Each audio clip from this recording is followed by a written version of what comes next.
Hi, everyone. We're going to go ahead and get started right now. So I wanted to welcome everybody to the City of Lacey Human Services Workgroup for Thursday, August the 8th, 2024. First order of business, we are going to call to order the members of the board here. First, we have Nancy Dila. Here. Juliet Lawson-Hall. Here. Nathaniel Clay. Here. Dalia Martinez. Here. She is going to be over Zoom, but I did hear you, Dalia. Awesome. And myself, Brandon Stevens, present. Not present tonight are excused absences, Tiffany Walker and James Broman. I wanted to start with the land acknowledgement. We, the City of Lacey, are on ancestral land of the tribal people of the Treaty of Medicine Creek, including the Nisqually Indian Tribe and Squaxin Island Tribe. We acknowledge and remember those tribal people not recognized today who were absorbed or relocated into other tribes for survival. We recognize the ancestors and their descendants who are still here. We recognize and respect the tribal people of the Treaty of Medicine Creek as the traditional stewards of this land since time immemorial, and their role today in taking care of these lands in perpetuity. We recognize and have the responsibility to call attention to the histories of dispossession, forced removal, and abridged treaty rights that allowed our nation, state, and city to develop as they have today. We recommend the community members read the Medicine Creek Treaty of 1854. So for item number 4, we will approve the agenda, previous minutes, and consent items.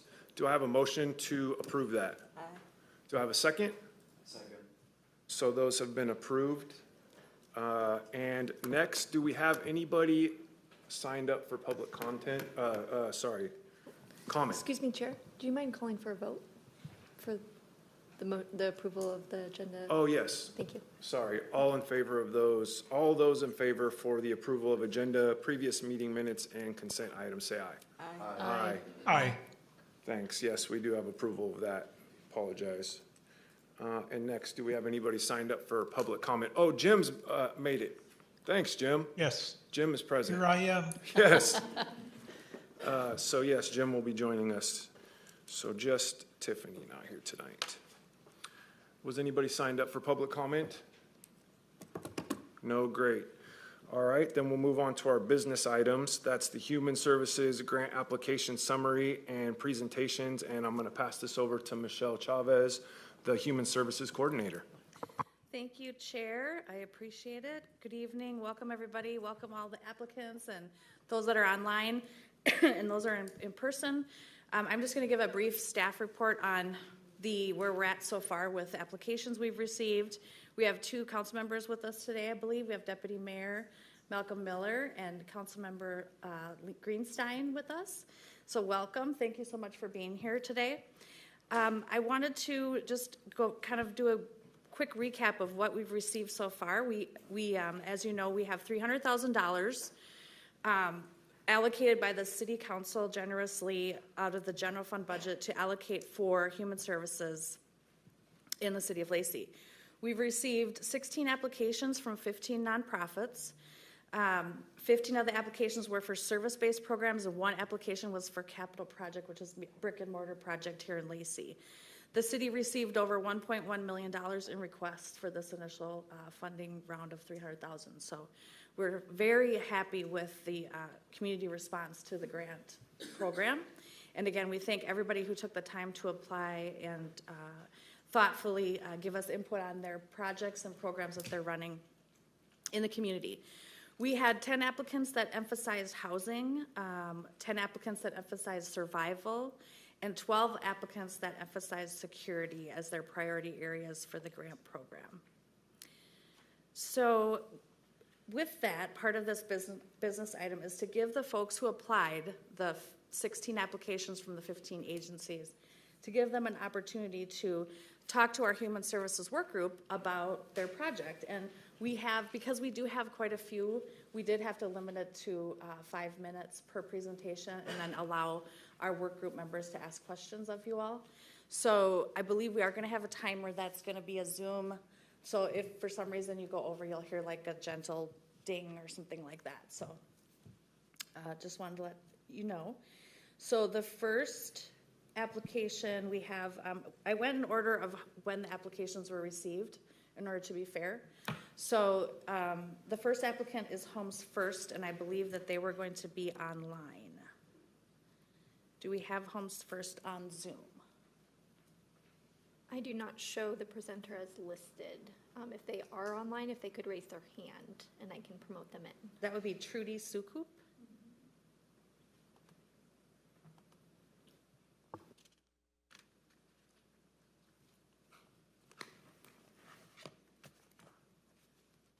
So if we don't have anybody present for Homes First, we'll just move on to the next applicant, and that's Dry Tykes and Wet Wipes, Lance Benson.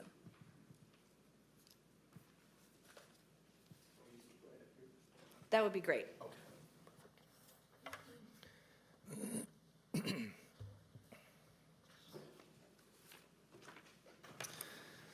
Hello, excuse me. I'm Lance Benson. I'm the Executive Director of Dry Tykes and Wet Wipes. So I do property management for a living, but I started the diaper bank back in 2014 when I noticed several of my tenants that were really struggling to choose to pay rent or buy diapers. Which led into starting a diaper bank. Just last month, we celebrated our 10-year anniversary, so we were really happy about that. We are the only diaper bank in Thurston County. There are a few organizations and churches that do assist with diapers in our community, but they only help if they get a few donated boxes of diapers. And many of those organizations, they do receive diapers from us as well. Currently, Dry Tykes and Wet Wipes, we're giving out 16,000 diapers each month. And in April and May of this year, we broke records back to back with April, we gave out 19,200 diapers. And in May, we gave out 19,300 diapers. In 2020 through 2023, we opened a little hub office in Shelton. There's a very large immigrant population in Shelton, and they were struggling to make it into Olympia. So we were able to open up a little hub office out there and give out diapers. And then also last year, we opened up a hub office in Yelm to help some of the clients out in the Yelm, Roy, Rainier, and the Clearwood area. Our main focus is diapers, but we also give out wet wipes, baby food, formula, baby blankets, which are made by a local women's group, clothing, diaper rash cream, hygiene items. And starting last year, we added a period product program, and we are currently giving out 1,500 tampons and pads each month. Our staff is completely volunteers, and every penny goes to our mission. People often describe our organization as a grassroots nonprofit created by the community, for the community. Over the years, I've heard hundreds of stories of our clients coming by, but there's one story that's always stuck with me. There was a woman out in Aberdeen, and her sister gave birth to a preemie baby, and every store out there, they could not find preemie diapers. So she hopped on a bus. She's also bound to a wheelchair, so she hopped on a bus and was able to make it all the way out to Olympia to pick up her pack of diapers. And of course, when I found out how far she came, I was able to load her up with extra diapers because we had a ton of preemie diapers in our office. But there's 100 more stories that I would love to share. I just don't have the time. But there's a lot of people that really need the diapers in our community. Thank you.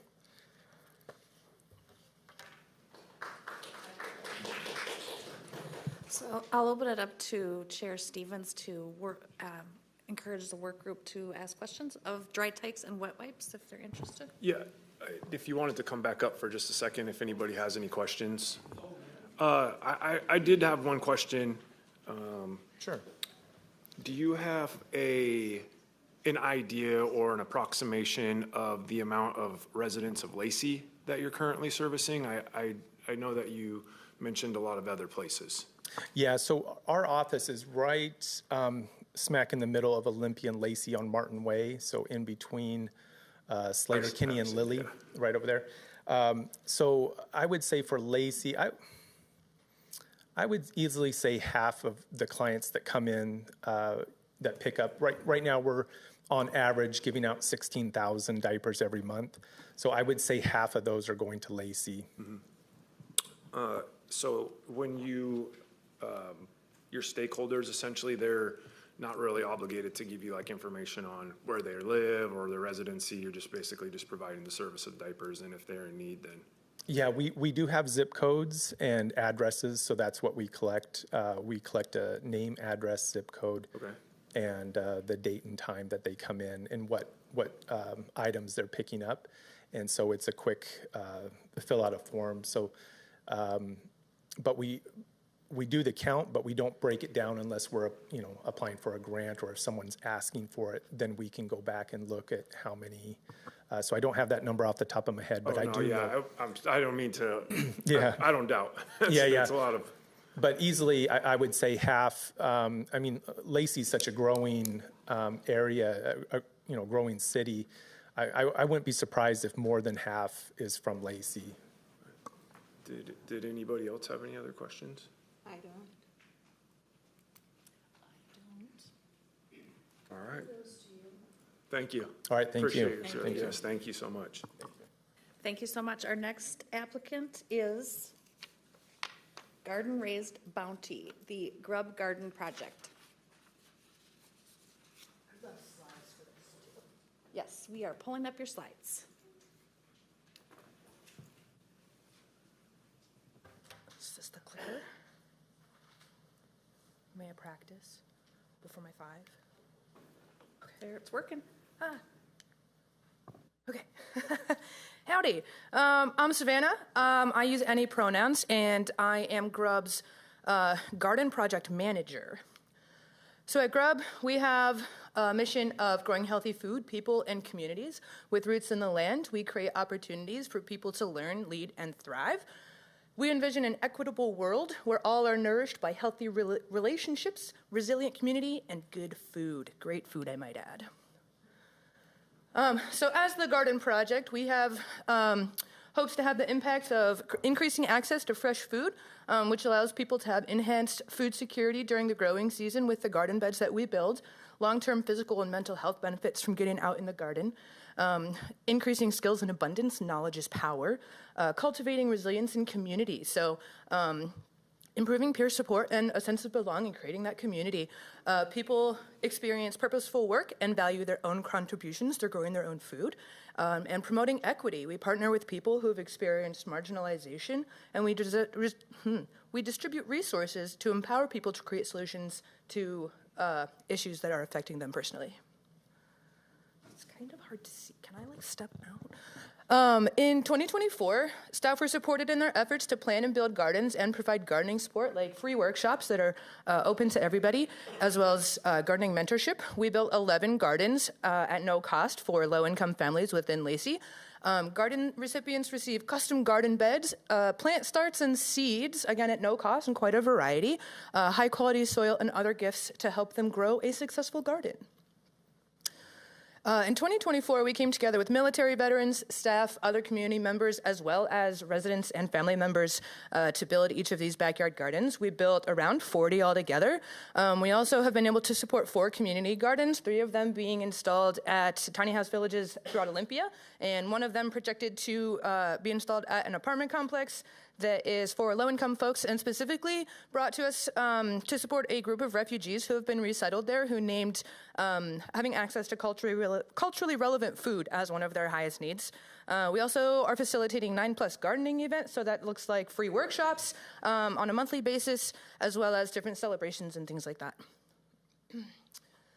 In 2025, we hope to have a couple different outcomes. So increasing access to healthy, local, and sustainable food. So building another 35+ backyard gardens, another 8+ workshops and celebrations geared towards what you're going to be looking at in their backyard gardens in that month. which will inevitably increase access and ability to grow their own food, as well as continuing to distribute seed packets and vegetable starts based on what people are hoping to grow and what people are familiar with, both from our farm and from community seed libraries we have around town. We hope to improve individual skills, resilience, and empowerment. Participants can engage in leadership opportunities through a variety of options. They receive one-on-one garden mentoring both throughout their build. We're also available to them and support them throughout their gardening season and throughout the whole year. You can garden year-round here. We have those free workshops that, again, are going to be what's in your backyard garden. So garden planning, harvesting, pest control, soil health, etc. They also receive different resources like gardening books and other things. We also hope to increase a sense of connection to community. So we have a lot of volunteers who come on who put in a lot of hours supporting our program and other grow programs. And with this money from the City of Lacey, it will allow us to build another 10 to 12 gardens in Lacey. We've got some lovely pictures here. So in these pictures, we have Grub staff, Grub volunteers, Grub interns, and garden bed recipients, and pictures of the lovely things that they have been growing. It's been so delightful seeing all the wonderful stuff that people have been growing and enjoying to eat. We've got some quotes from gardeners. So one person said that it's their second year with Grub. It's been another positive experience to work with Grub staff and have such a successful garden.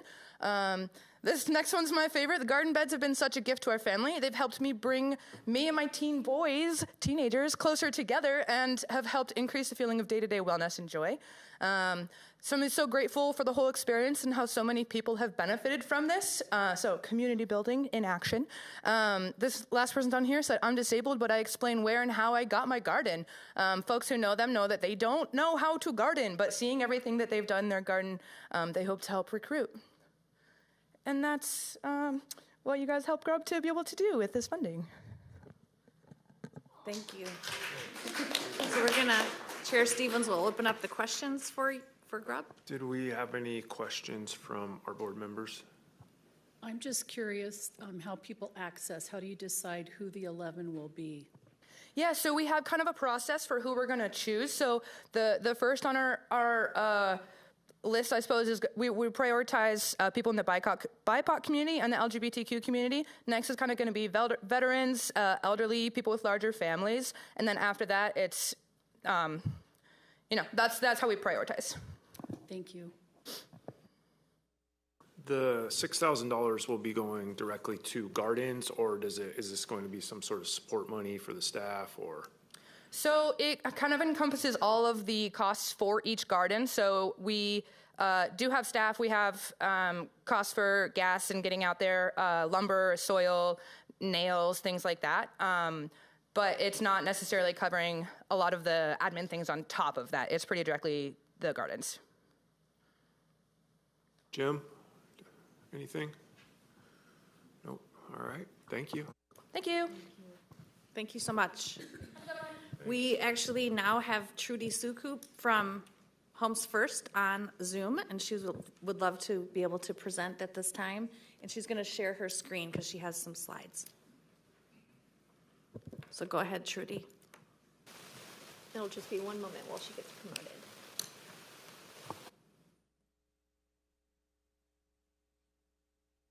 Hi, give me a second. You're seeing me look up because I have a screen that's up here. Hi. First, I thank you for your patience. Got home, got a little distracted by a kid. So I am here to present about our projects that we're doing in the city of Lacey to add some accessory dwelling units to the back of properties that we already own. So we started this project in 2021, believe it or not, with an application to the Housing Trust Fund to acquire the funds that we needed to do the build. And if you'll see in this picture, is everybody seeing my screen? You'll let me know if you don't see my screen. In the background, that beige building is the home that we already own. And that is a home for adults with developmental disabilities. And we've owned that property, I think, since 2007, for a very long time.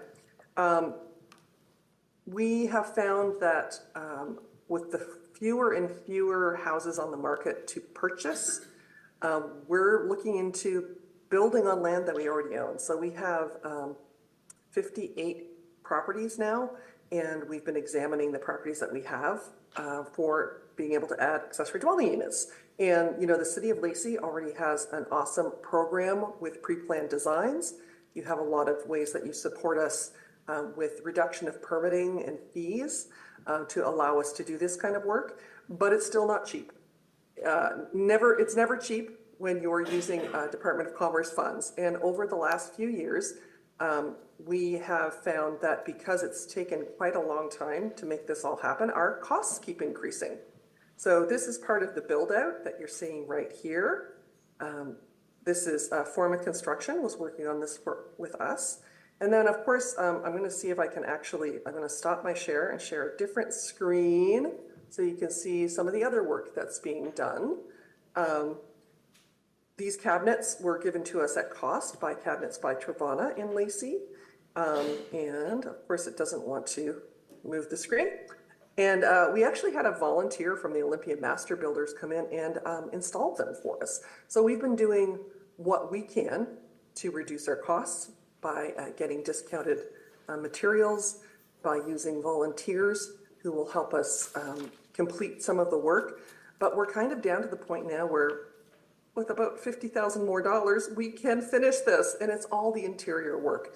And you've probably heard costs keep going up every time. You know, time is money, as they say, and every time we're delayed, we end up with a little bit more that we have to pay. And we're at this point where we've come back to the city of Lacey, and you know, with thanks for all what you have contributed, and now asking you to contribute some actual cash money to help us finish these 2 accessory dwelling units that will be homes for individual adults with developmental disabilities who don't necessarily need to live in a group home on the front of the property.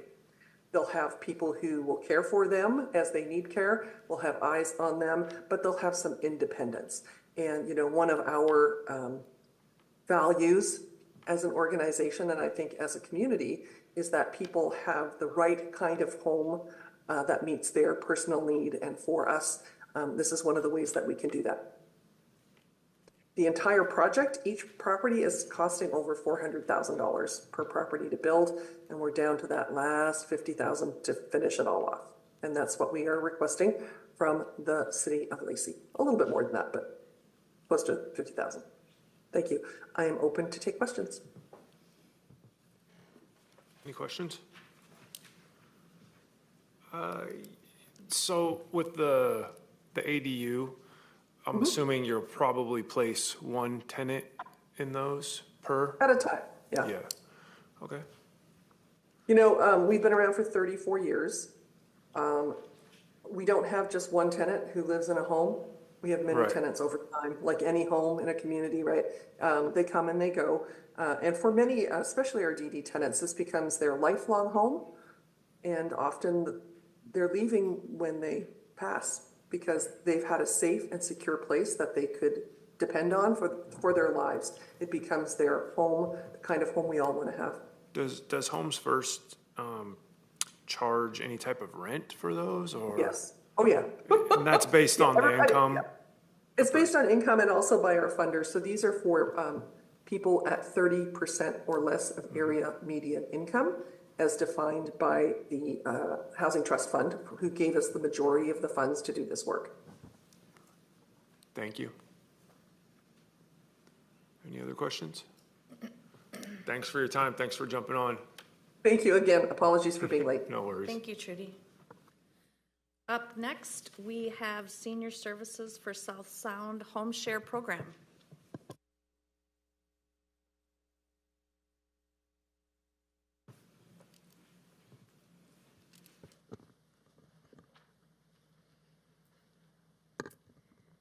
Hello, my name is Rebecca Hutchinson. I'm the Home Share Program Manager with Senior Services for South Sound. I have with me Brian Windrop, who is our fabulous Executive Director. And we're here today to share a little bit about our Home Share Program, which is essentially a matchmaking service in which we connect people seeking safe and affordable housing with folks who have extra space in their home to share. Before I begin, I do want to give a big thanks to the City of Lacey, not only for your time today, but also because the City of Lacey is what sort of spearheaded our decision to resume our program in the first place. So in late 2021, the former city manager, Scott Spence, approached Senior Services for South Sound and had some discussions with us around how we could get this program up and running again. At that time, we received gracious funding from the City of Lacey, and we were able to resume operations. Since that time, we've been successful in securing other funding from other funding partners, such as the City of Olympia, the Regional Housing Council, and we've secured the Community Development Block Grant through every funding cycle. We haven't just been successful in securing funding, we've also been successful in our day-to-day operations. So that first pilot period year began in March of 2022, and at that time for that year, we were able to facilitate 8 matches, and average home share rent was $509 a month, and we saw over 1,300 service hours exchanged. In the following year of 2023, we facilitated 15 matches, and average home share rent was $527, and we saw over 1,500 service hours exchanged.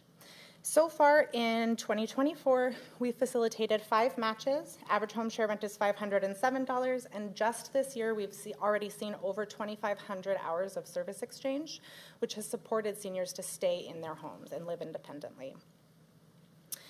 HomeShare is a very unique and innovative program, and that's because we're using existing housing stock that is not on the market. So these are empty bedrooms that we are able to fill with people who are seeking safe and affordable housing. There are thousands of empty bedrooms like this in Thurston County. The most subsidized rent in Thurston County is $1,099, and the average home share rent is $507. That's quite a stark difference. The other thing that I really want people to keep in mind is that lots of the seniors in our community are living solely on Social Security, and the average Social Security check hovers around $1,900 a month and often much, much less. HomeShare is a public service program, so the bulk of our expenses are in staffing, so we have very few variables to consider when we're budgeting for this program. And it is a far more effective way to address the housing crisis than capital, which can take millions of dollars and many years to build. I can place people right now at a fraction of the cost. HomeShare also is unique in that we don't just assist people in finding and accessing safe and affordable housing, but we also assist current homeowners and seniors in our community in maintaining the home that they have. We often see providers in our program that really need some financial or functional assistance to continue aging in place and living independently in their home, and they're able to do that through the seekers that we connect them with. Finally, I know I have very little time, but I want to share a quick story of a successful placement that we currently have. Greg and Helen. So Greg applied to our program after hearing about it at one of our local senior centers. He was inspired to help someone, but also knew that it would really help him out with some financial assistance. He was struggling with increased cost of living. Helen, at the same time, was actively living out of her vehicle following a pretty extensive surgery. She was on a pain pump and has a colostomy bag, and caring for herself without power or running water in her vehicle was no easy feat. We connected the two together. They became fast friends, and they consider each other family now. I just saw Helen 2 weeks ago, and she looks like a totally different person with the weight of being unstably housed lifted from her shoulders. So that's one of many successful stories in HomeShare. Thank you so much for your time. I would love to answer questions or open the floor to our executive director. The only thing I would like to add, if I could, is that it is a matchmaking service, right? It's nothing like a listserv or a Craigslist. Rebecca and her colleague receive applicants who have rooms they'd like to share in their home, and they interview them, do background checks on them, an extensive process. The same thing with people seeking housing. And the magic of it is that they get matched over time. So it takes a lot of work to get a successful match, and there's much more to it than just listserv sort of activities. Compatibility is key. We take a lot of care in that. Thanks. Did we have any questions? Nancy? I'm intrigued by what you do.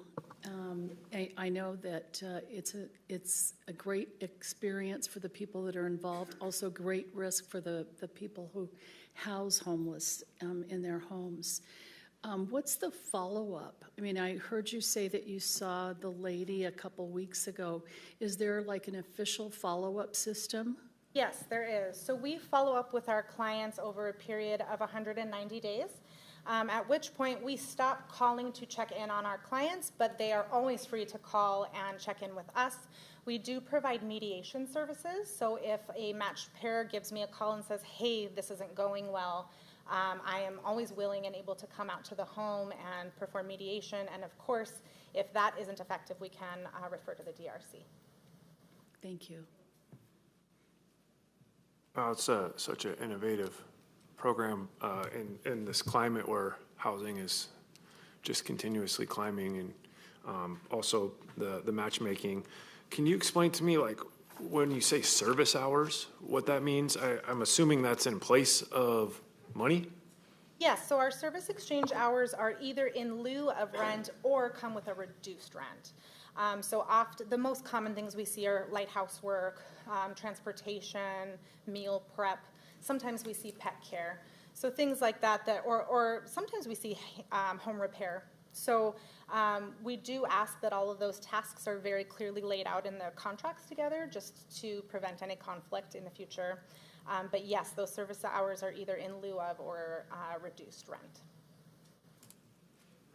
If I could follow up on the question that was asked, Rebecca is wonderfully qualified to do this because she, prior to coming back to senior services, she was a case manager with the Area Agency on Aging. So she has a skill set that includes a lot of things that these people need support with, knowledge of the county resources. Yeah. Awesome. Thank you so much. Thank you.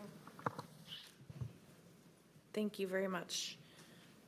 Up next for our presenter, we have Rebuilding Together Thurston County's Critical Home Repair Program.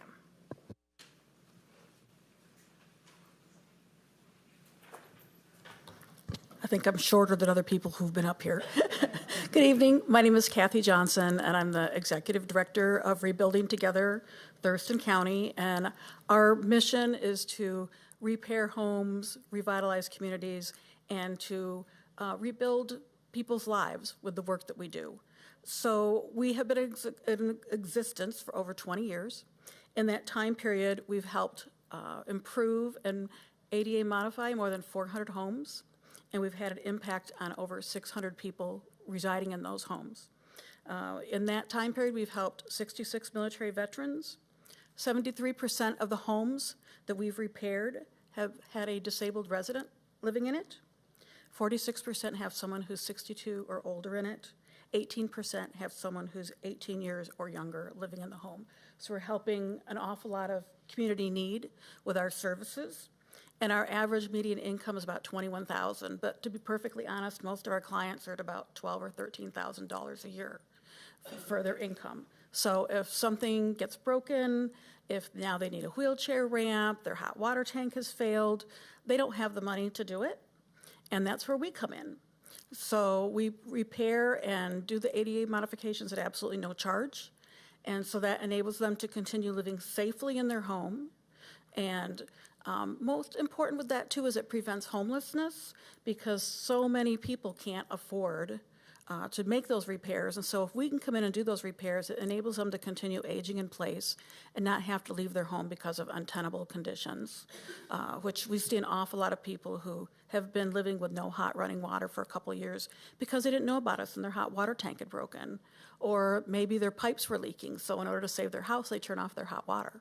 So we see an awful lot of things like that. Plumbing this last year was our #1 repair request, so that was a first. We do an awful lot of smoke detectors and grab bars, handrails, ADA toilets, and flooring. Our official name for flooring is squishy floors. So someone's had a water leak for a while and now their floor is compromised, and so we go in and help with that. And we play well with others. So there's many other service organizations who are here who also do some fantastic work. We'll do some repairs, and Habitat may help the same homeowner. We work with Community Action Council. We get referrals from a senior center. So we do an awful lot of exchanging of work and referrals in the community. And so many times we'll go in and modify a bathtub to make it a walk-in unit, and then Habitat will come and do the roof. So it works really well that we can help people. And one of our biggest changes this last year is we are modifying bathtubs to make them walk-in units. So instead of having to rip out an existing bathtub, we're for $10,000 or $15,000 to redo the bathroom, for anywhere from $1,000 to $2,500, we can cut into the bathtub and make it a walk-in unit for them. So it's a total life changer for people. We could probably put in one a month for the many requests we get for that. And we've helped people who literally have not had a shower in like 3 years because they couldn't get up and over the side of their bathtub to take a shower. So this is really a big game changer for them. And we have an awful lot of volunteers and contractors and business partners who do our work, so it keeps our labor costs down. About 80% of our work is done by volunteers, which is huge, because then that means the money that we get from the city of Lacey and other communities goes more to our materials and the really skilled work that needs to be done versus having to pay for that work to be done. So that is a tremendous difference for us. So some quick examples of people that we've done. We just, with Lacey, CDBG funds, completely redid the wiring in a couple's home here in Lacey. They were disabled, low income. They had a house from the early 1950s that the electrical was failing. And so we were able to replace their wiring and reduce the chance of a house fire and hazards with the electricity. We replaced some flooring and doors for Phyllis. And so now she's no longer tripping over carpeting that was, how it gets those lovely little lumps in it, rolls in it. So she's not going to be failing on that. We've replaced a hot water tank. We replaced an external roof beam for someone's home, so that way it protects the home. So we do an awful lot of little projects in the community, as well as some bigger ones because of grant funds from you. And it just makes a tremendous difference in people's lives because they can safely age in place. Most of our clients are living in manufactured home parks with a park rent of about $650 a month with an income of $1,200 a month. So you can see there's not much wiggle room there for any sort of maintenance or repair. And so that's where we come in and where you come in. Questions? Any questions? Nancy? I just want to clarify, your paperwork says that you prioritize seniors, but the applicants have to be 18 years of age or older. And then also it says in another place that at least one person has to be 62. So you're talking about the family unit. So we have 4 criteria, basically. The people living in the home, somebody in the home either has to be 18 years old or younger, or a military veteran, or 62 and older, or disabled. Okay. So they may fit one of those criteria, they may fit all of them, but they just have to fit one of those to receive services. But you are senior focused? Yes, yeah. Thank you. Yeah. Other questions? Okay, fantastic. Thank you. Thank you very much. I prepared a little bit more information, which I'll pass around. Sure, Thank appreciate you. that.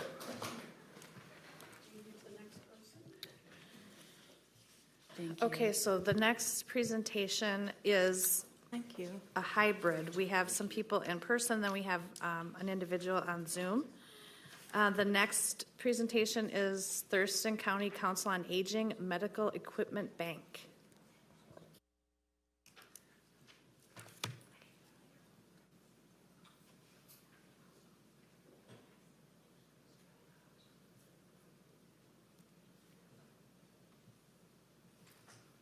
Do we have anybody here from the Medical Equipment Bank? And I don't think we have anybody online. I'm not showing the listed presenters. If they are online, if they could raise their hands. Thank you for allowing us to come and speak today. I really appreciate it. With me, my name is Joyce Whelms. I'm the president of Thurston County Council on Aging. Everybody gets confused on who we are. Otherwise, everybody calls us the Medical Equipment Bank. With me is Nora Hansen, and she's the treasurer that keeps everything going. Nora? Does anybody know the Medical Equipment Bank or have any knowledge of it?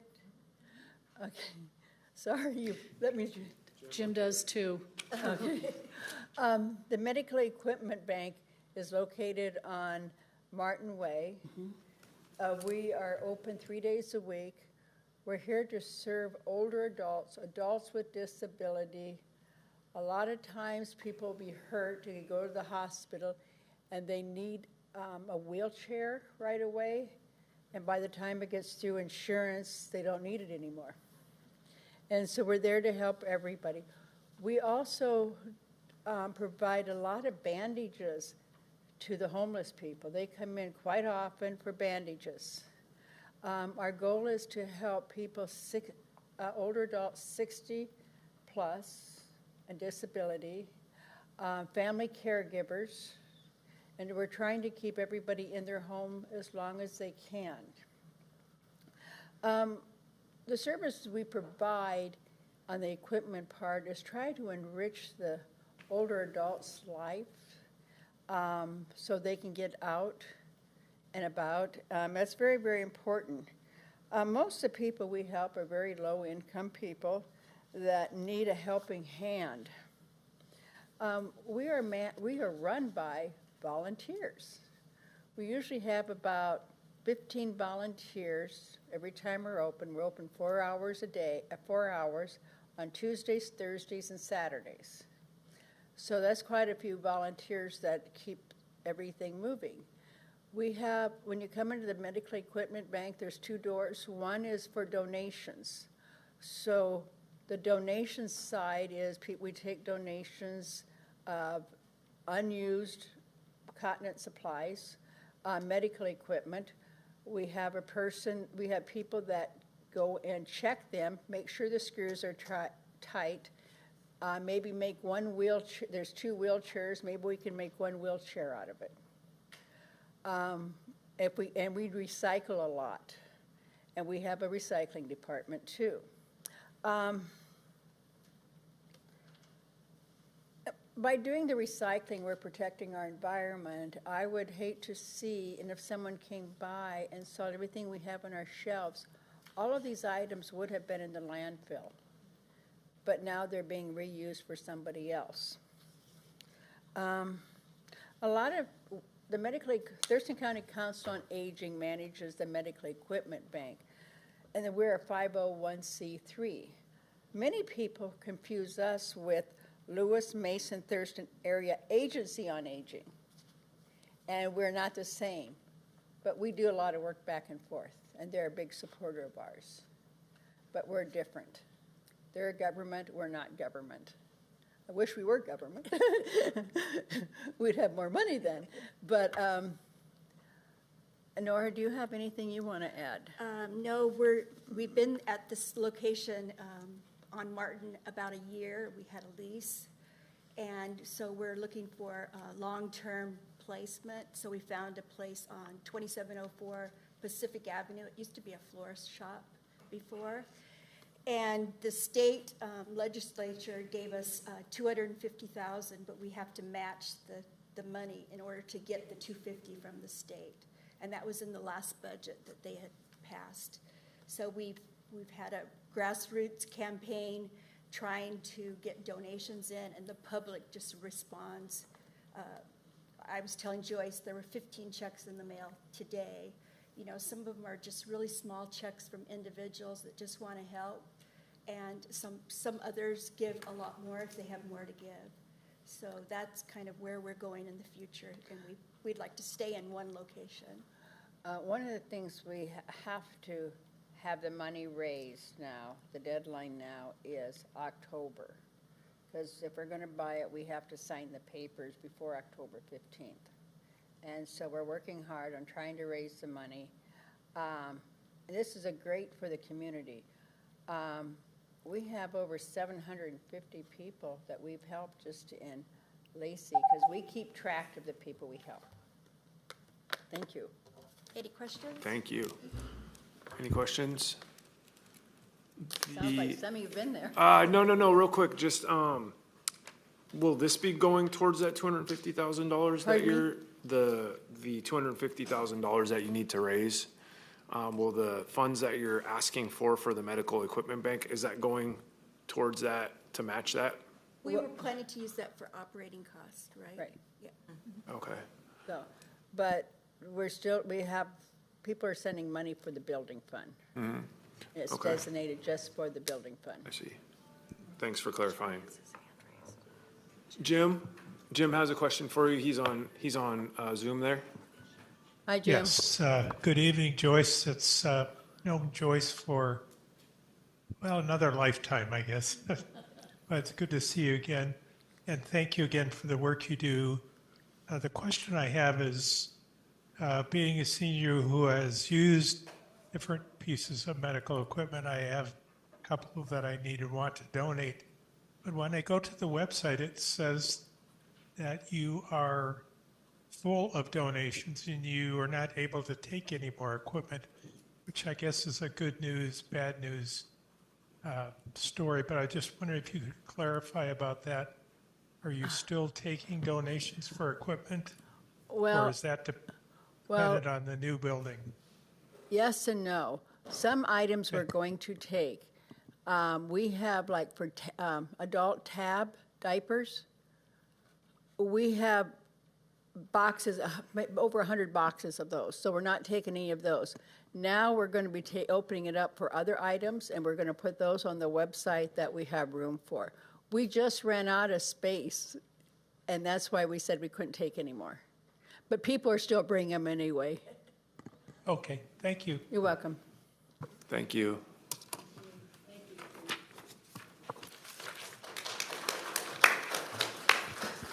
Thank you for that presentation. The next presentation is Community Action Council of Lewis, Mason, and Thurston Counties, Lacey Housing Services.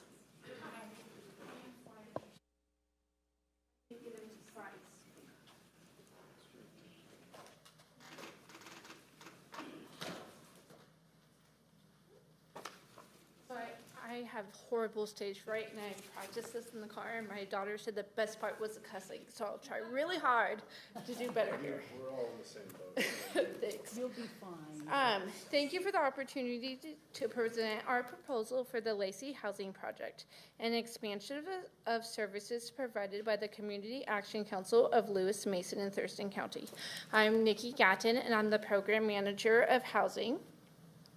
For over 58 years, our organization has been dedicated to addressing the complex needs of our community with a deep commitment to fostering partnerships and coordinating with various stakeholders. We firmly believe that a strong network of providers yield the best outcomes, and our diverse array of partnerships allows us to leverage shared resources and create a more comprehensive support system for our clients. And a lot of our partners are here, and they're amazing. Today, I'm here to share our vision for enhancing the lives of Lacey's most vulnerable residents, those experience homelessness or at risk of housing insecurity. This project is designed to create a sustainable pathway toward an improved quality of life, addressing both immediate and long-term needs. At the heart of this initiative is the equivalent of 2 full-time case managers who will be dedicated to serving the Lacey community. These individuals are trained in trauma-informed housing first practices and will provide personalized support, helping our clients identify and achieve their goals, overcome barriers, and ultimately secure stable housing. Through weekly outreach activities and drop-in services, we will actively engage with Lacey's roving houseless population, building and connecting resources they need. This includes the provision of emergency rental assistance, moving costs, and connecting to resources. But our commitment to our clients extends beyond the immediate crisis. We understand that long-term stability requires a multifaceted approach.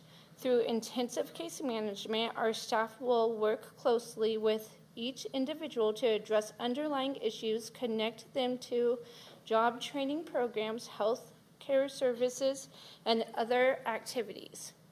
Importantly, this project is rooted in a client-centered philosophy where the voices of those we serve guide our decision-making and program refinement. We will regularly collect feedback through surveys of local businesses, residents, and individual client interactions to ensure our service remained responsive and effective. Our program will expand on services we have now, and we are set to start at the program in full on October 1st. The 5 key opponents are outreach, walk-in days, case management, supply distribution, and rental assistance.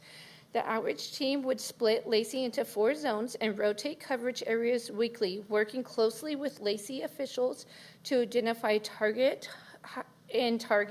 high-priority areas. This outreach work will focus on building relationships and connecting people to essential resources, including shelter, coordinated entry, and treatment centers.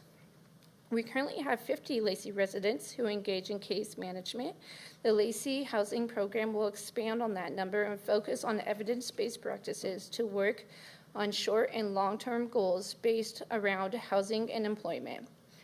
In closing, the housing project represents Community Action Council's unwavering commitment to the well-being of Lacey's most vulnerable residents. By expanding our housing services and delivering a comprehensive client-centered program, we aim to create a sustainable pathway toward an improved quality of life for those in need. With your support, we can make a tangible difference in the lives of our community members, ensuring that everyone has access to the resources and stability they deserve.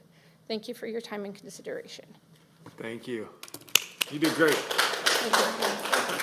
Any questions? Anybody? Yeah, go ahead, Nancy. You know what, I couldn't find it in your paperwork. How many people a month do you hope to serve, or do you plan on serving, especially focusing on the Lacey residents? So for outreach, or so walk-in days, we could serve whoever comes in. We already have walk-in days, and it's mostly centered on Lacey residents because our office is in Lacey. And so there's not, so far, there hasn't been a number where we've been like, whoa. But for rental assistance, it would just depend on the amount of funding, and for those that we wouldn't be able to help, we would connect to local resources, which is what we do now. Yeah. Is this a new service or you're restarting, relaunching? So it's not either necessarily. So there are new elements to it, but we already do almost all of this through a program called FCS, or Foundation Community Support. And it's a case management service where we already connect to resources and help people find renting assistance. We do outreach, and we have walk-in days and provide supplies. This will just help us focus on the Lacey residents and have a lot of our stuff right now, we have to, for like rental assistance, we depend a lot on community resources, and this will give us funding specifically where we could help those Lacey residents. Sorry, these are 2 new case managers.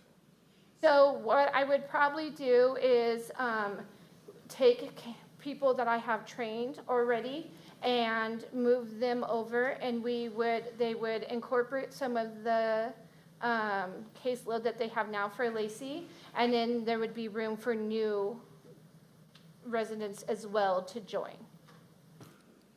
Approximately how many potential people are served by one case manager on any given, I don't know, month or week? So right now, our caseloads are averaging between 35 and 50. We don't do by numbers. What we do is we do it by a needs assessment, and then we even out the caseload based on our clients' needs. And the amazing thing is, because we have Foundation Community Support, even if we had more people in Lacey that wanted to enroll in case management, we could absorb them into our other programs. So it wouldn't cap out at those 2 case managers. We have other case managers that would be able to help with that case management. Thank you. Thank you. Thank you.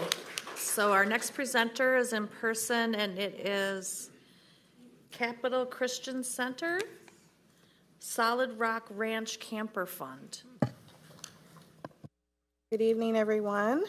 My name is Christy Thurman. I'm a pastor over here at Capital Christian Center. I'm also the Chief Financial Officer. I've been a resident of this area my whole life. I went to the North Thurston School District, and I've been on staff over here for 22 years. At the church, I've been a part of the community in the church for 30 years.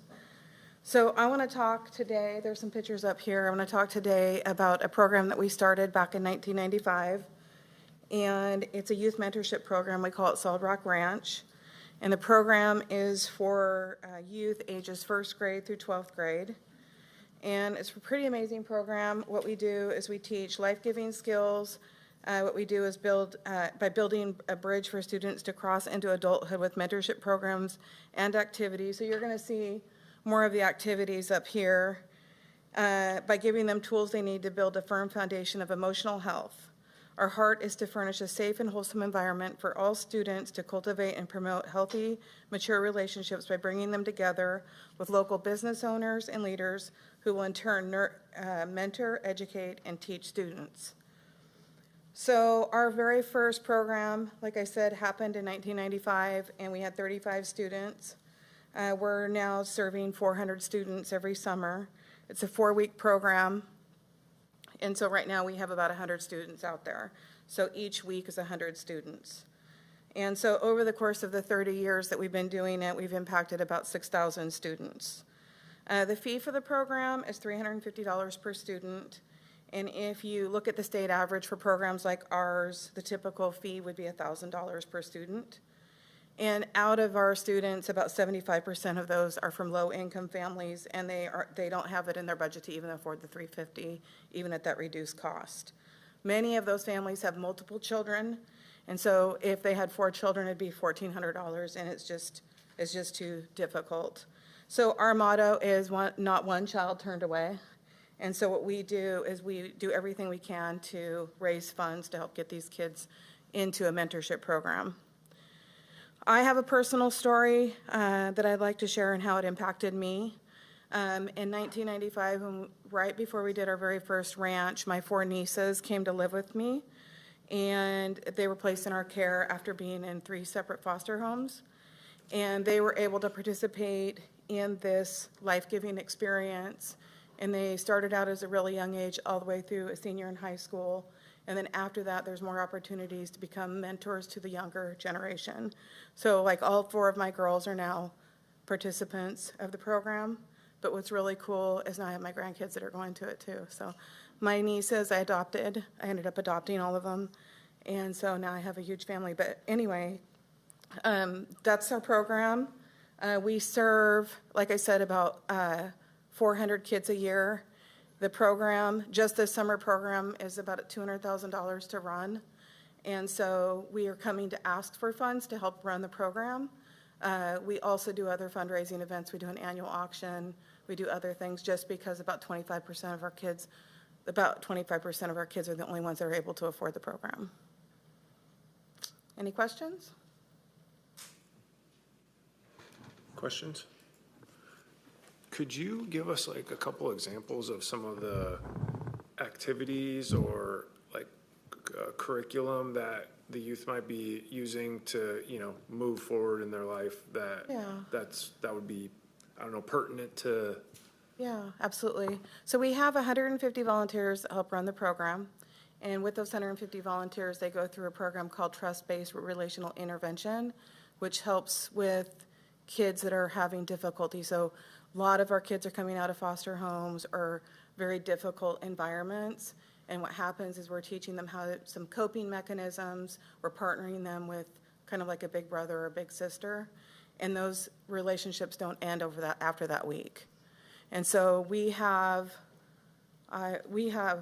people that have grown up in the program, and they're now business owners and different things like that because they've been attached or partnered with business owners. Is Solid Rock Ranch a concept, or is it a physical place? It's a physical place. Okay. Capital Christian Center owns 60 acres out in Tenino, and on the Skookumchuck River and off of Skookumchuck Road. And so that's where all the kids come out there. Like I said, there's about 100 a week. And so that's where we do it at. Okay, yeah, Jim has a question for you on Zoom there. Yes, I do. Christy, thank you very much for your presentation. And I have two questions, actually. First one is, do you have any idea of what percentage of your campers come from the city of Lacey? Yes. Yeah, so about 25% of our campers are through the city of Lacey. Because I did the demographic before I came because I figured you guys were going to ask me that question. It's unbelievable. These kids are coming from actually all over the United States, all over the nation. And about 25% of them are coming from the city of Lacey. Okay, and the other question I had is, because you are a Christian-based organization, what percentage of the campers' time with you is involved with spiritual or religious instruction? So there's a portion of the program, so every day we have a service in the evening. And so out of a 24-hour day, I would say about 3 to 4 hours out of that day. Okay, thank you. Thanks, Jim. Any other questions? Nancy. Could you just confirm this is a residential week, correct, or is it a day camp? So what it is we have the first through third grades, we're calling it a day camp where they come and go because like with my kids, when they went, they all started crying and getting homesick. So we realized they were too young to stay the night. Once they get into fourth grade, they stay overnight. So it's a week-long program. Okay, thank you. That's really cool. And we don't mix the ages, so we have 4 different camps so that we're not mixing the ages. Great, thank you. Yes, thank you. Thank you. So our next presentation is Family Support Center of South Sound, the Homeless Family Services Program. And I believe we have Trish Gregory online on Zoom who will be presenting via Zoom.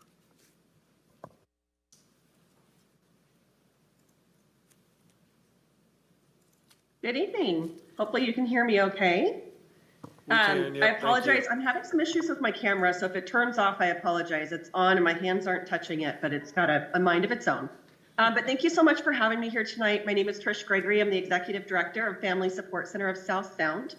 Our mission is working together to strengthen all families and survivors. And one of our core programs that we've had for the last 30 plus years is our Homeless Family Services Program. And that's what I wanted to talk with you about tonight, and that's what we're applying for funding for. So our Homeless Family Services Program is the umbrella program for all of the services that we're providing to families with children and survivors of domestic violence who are experiencing homelessness or who are at risk of homelessness. Family Support Center serves as the lead coordinated entry provider for Thurston County. What that means is we are the organization in charge of developing the entire system of how people enter into our housing system. We're the designated entry point for families with kids, for survivors of domestic violence, and for single adults. Currently on our coordinated entry master list, which is the tool that we use to place families into housing, we have a total of 340 families that are waiting for an opportunity to get into shelter or a situation that's better than where they currently are. All of those are families that are literally homeless, so they're either sleeping in a shelter, sleeping outdoors, in a place not meant for habitation, or staying in a hotel that's paid for by another organization or private person. Families with children are the largest population of homelessness, while they're the least visible. In Thurston County right now, we have 2,033 people on our master list. 1,100 of those are families with kids. So it's either children or their parents or a combination of those two. As far as City of Lacey, I did pull the specific data. We asked the question of when you were in housing, what was your last address? Those that were living in the City of Lacey, it's about 10% of the families that we serve, or currently 34 families that are on our household, or 102 people. As I mentioned, while this particular ask isn't specifically for the single adult population, I did think it would be interesting for you to hear as well that 31% of all of the people on our master list waiting for housing are from the city of Lacey in the single adult population. So the Homeless Family Services Program is a very broad program.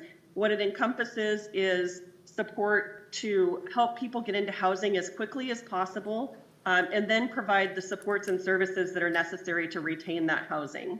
We also have a responsibility and work really diligently to prevent homelessness from the beginning, doing a lot of diversion with people as they're coming to our coordinated entry door or as we're going to where they are to do outreach about coordinated entry.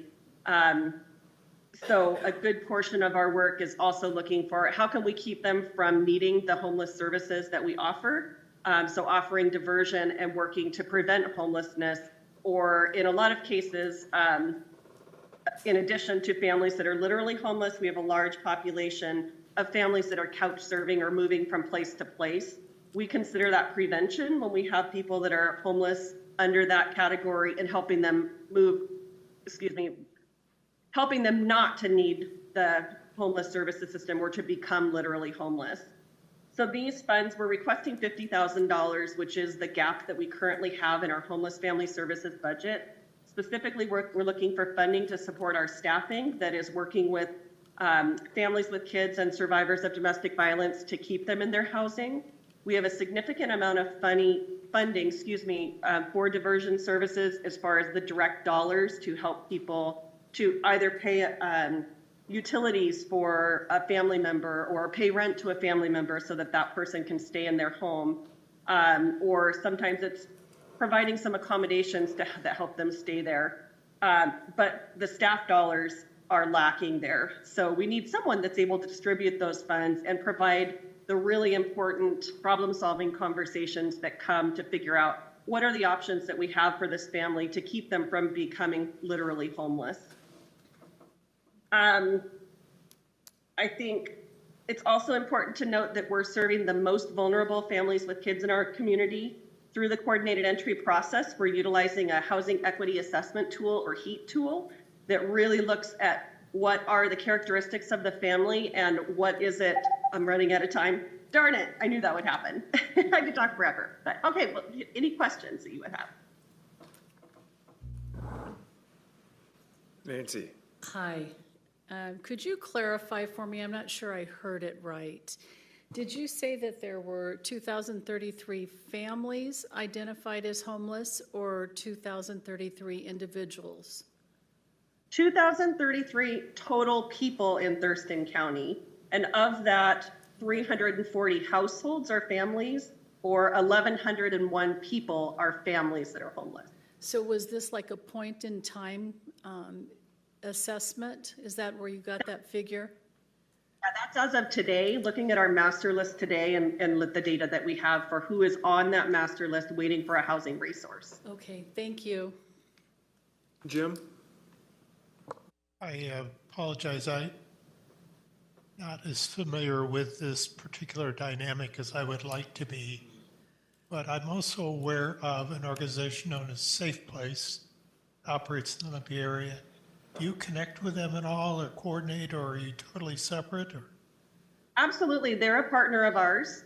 We actually have a memorandum of understanding with Safe Place, and we have staff that are working on site within their shelter to support their clients that are at their shelter and accessing housing. They have their own housing program as well, but their capacity wasn't such that they were able to provide the level of case management needed to assist people. So we stepped in as a partner to support that.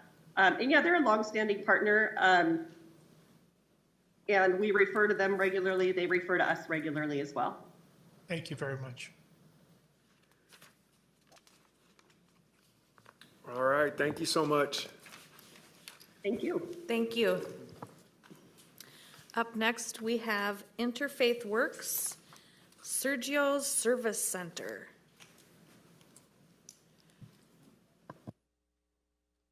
Hello.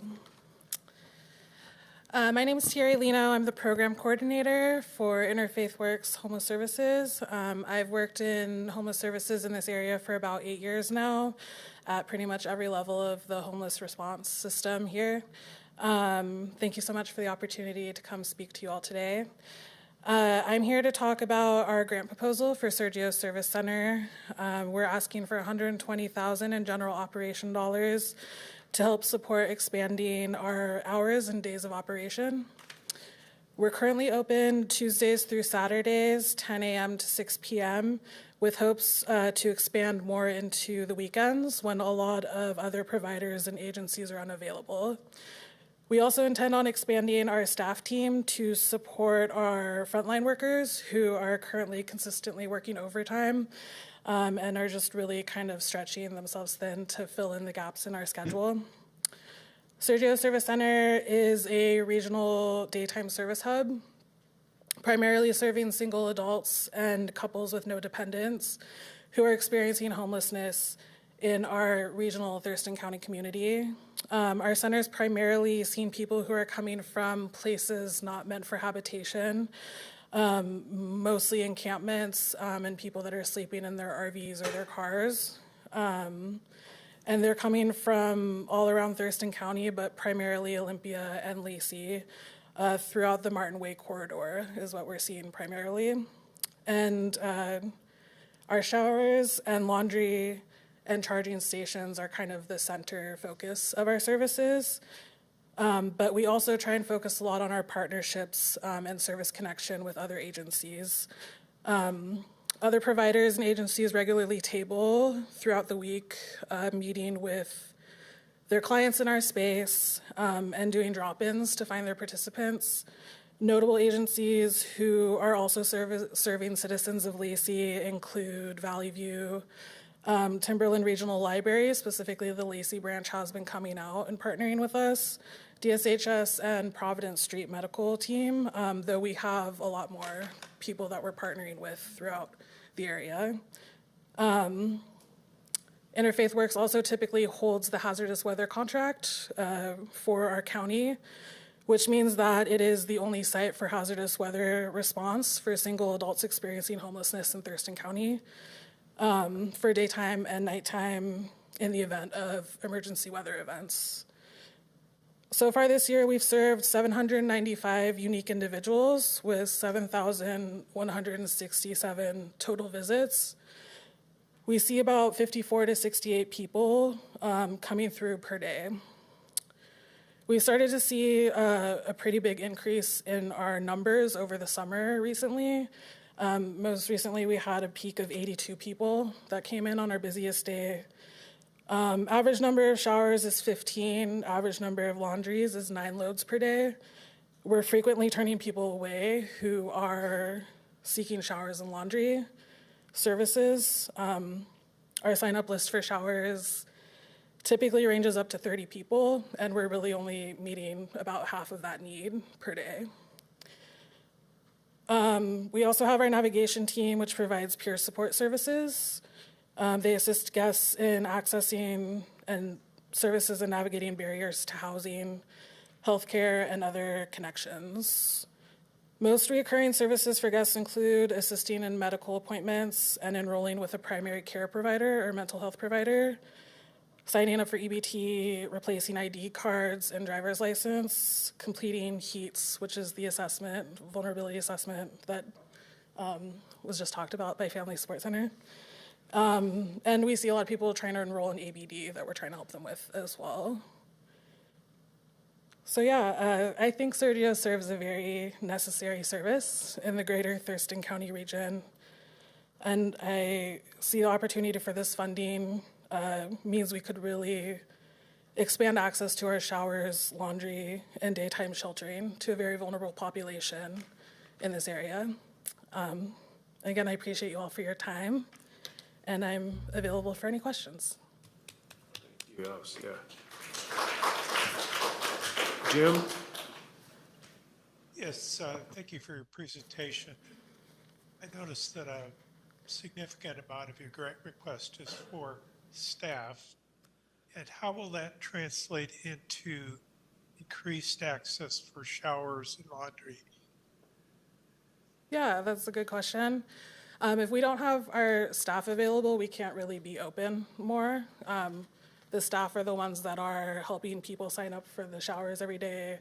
They're helping people get into the laundry. They're also tracking a lot of that stuff. And so if we were to open for an extra day, such as Sunday, we would typically run it with at least 3 staff present.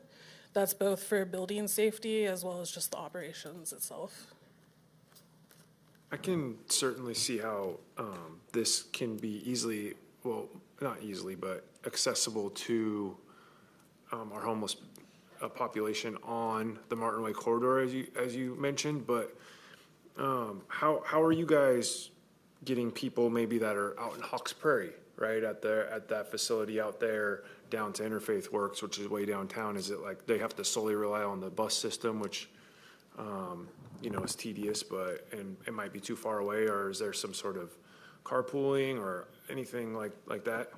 Yeah, we don't have like an internal system for getting people to our services. We really benefit from being right on a bus line, a pretty major one there on Martin Way. So I've seen quite a few people coming in from out in Hawkesbury through the bus system.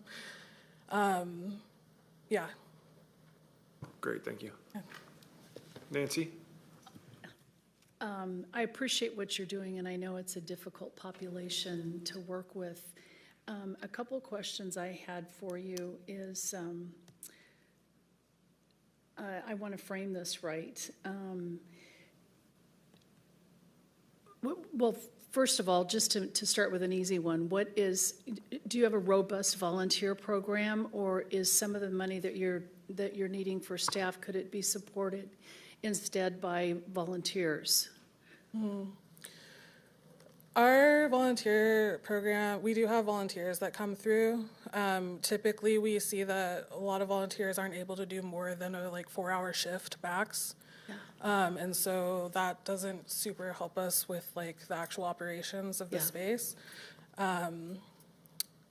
So I would say no, I don't think it could be fully volunteer-based, just the way that it's running right now.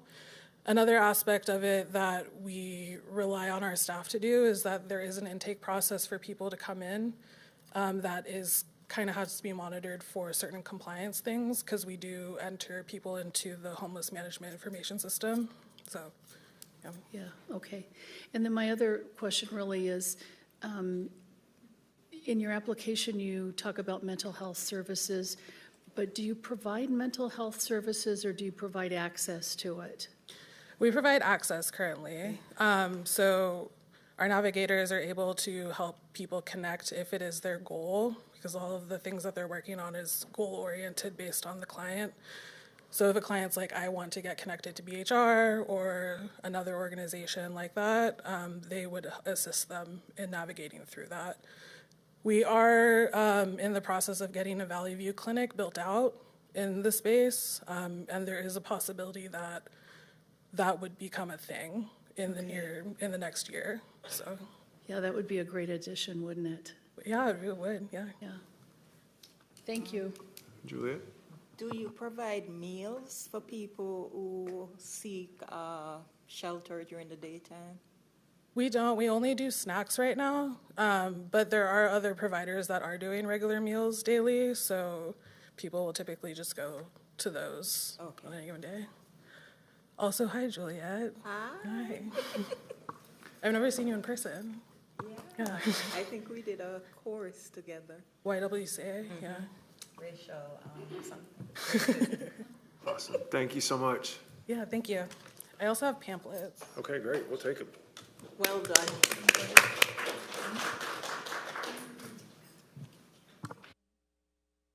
We have a request for bathroom break, Chair. Okay, thank you. All right, It has been an hour and a half almost. Okay, great. Well, we'll take a quick break. What, 10 minutes? 5, 10, 5 minutes sound good? Anybody need to use the restroom, get a drink of water, whatever. Thank you.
resuming the meeting.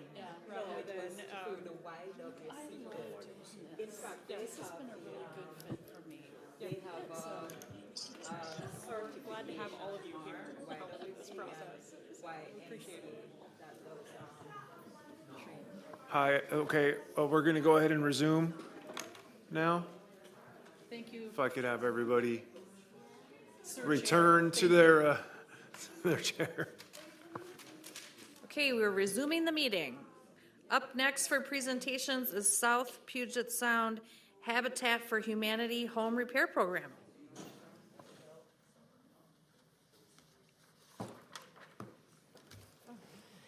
All right, well, my name is Amanda Schuyler. I am the Home Repairs Program Manager at South Puget Sound Habitat for Humanity, and I am going to stick with what I got here because I will go over 5 minutes very easily. So most of us here have heard the statistic that over the next decade, we need to build 1 million homes in order to keep up with the growing population here in Washington State. I hear it all the time. It's kind of scary. But it is what it is. At South Puget Sound Habitat for Humanity, we are doing our part in more ways than one. In my experience, it's very common that people, when they think of Habitat for Humanity, they know that we build homes, and that's great. We absolutely do that. We've built 84 homes since 1989. We have plans to build 164 more affordable houses for Thurston County in the next 5 years. We're definitely doing that, and that's awesome. But I also think it's super important to talk about our critical home repair program.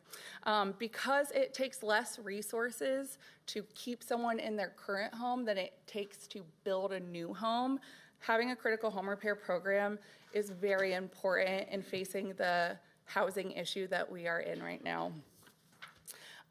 We fix things from leaking roofs that lead to massive water damage, faulty electrical wiring that starts fires, flooring that people fall through, issues that make homes unsafe and therefore unlivable. We started our critical home repair program in 2020, and like any new program, it started out rather slow.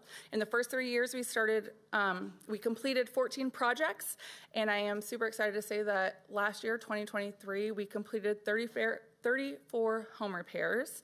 These projects have been super important to the lives and safety of our neighbors. We have been growing in the number of projects that we do and also the partnerships that we have. We've met some of our partners here today, like Rebuilding Together, Community Action Council, really great other partners that do a lot of similar things that we do or things that we don't do, and we can send people them, and then they do the same for us, which is really great.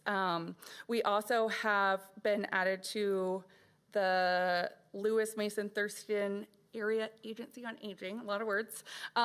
We added an Aging in Place program now that we are a contractor with them. We are partners with the City of Olympia with their Energize Olympia program. Overall, our mission is to keep people in their homes, so it's very important to us at Habitat. When I first started, the first assessment that I went on, it was for a disabled veteran. He had seizures, he walks with a cane. He'd been hospitalized multiple times from falling, getting in and out of his shower, getting down the steps to his home, just doing things that you would think that you could just do, but for him it was very difficult. And I left that assessment in tears, just heartbroken that a lot of people live their lives in their homes like that. A few months later, I left that same home, also in tears, but this time happy that we were able to take out their tub, give him a walk-in shower, add in grab bars, build a railing up and down his stairs to his front door so that he could get in and out safely and not have to worry about falling. That is one of my favorite things that we've done. We've also helped a domestic violence survivor. She was disabled from the violence that that happened to her. She had an electrical panel that caught fire, caused a lot of damage to her home. With that damage, a lot of moisture got into her house, and she was without electricity for over a year. So when we went to her assessment, it was freezing cold. She had no way to take a hot shower, do her own laundry, do her dishes. We fixed her panel. We closed up all of the windows, the garage door, all the things that were letting all the moisture and cleaned up the mold, put up new sheetrock, and if you just drove by our house, you would have no idea that this was happening because so many people are suffering in silence. Because you don't see them on the street does not mean that they don't have a decent home to live in. So critical home repair is super important. And as our program grows and gains momentum, the funding needs to grow as well. We currently have 7 applicants on our list within the city limits, and that's hard. It is hard to find people within the city limits. Like you think, oh, there's so many people who live in Lacey. Find people in the city limits, which is what funding like this is very particular about. But we have 7 applicants on our list right now that need repair work like this: leaking roofs, dangerous electrical issues, plumbing issues. They need wheelchair ramps. They need grab bars, various needs. And with the Lacey Human Services grant funds, we anticipate to be able to help all 7 of our applicants that are waiting right now, plus hopefully 3 to 5 more, depending on what those needs are. Needs vary. There are things that are super expensive. Replacing a roof costs like $20,000 for some homes. And some other repairs cost very minimal. These repairs are needed to keep homes safe and livable. The cost of repairs, people can't afford them. Life is expensive, and being a homeowner, a lot of these people are very fixed income, and when stuff like this happens that they aren't expecting, they can't afford it on their own. And so we at Habitat believe that everyone deserves a decent place to live, and we are doing our best to make that a reality for as many people as possible. So, thank you. Great way to get that all in under 5 minutes. Sorry. I practiced so many times today. Now. I cut everything I could. I tried to Take a deep breath. Thanks. Any questions? When you say there's 7 people, 7 projects. Those are 7 active applicants that are waiting for funding. Are you insinuating that you're going to earmark these funds specifically for those yes, 7 applicants? So how it works, we get a lot of different funding. And so when we have funding that is very specific to very specific regions, like CDBG, for example, that is very specific to within the city limits. So we have an applicant that's within the city limits, that's the funding we use. So we have 7 people who are within the city limits. We would be like, oh, this funding, that's going to go to them, because other funding, they might be in Lacey, but they're outside of the city limits. We have other funding that would kind of go to them, because otherwise there is no funding to help those people. So we have to be very strategic, because there are a lot of requirements when there's grant funding. So.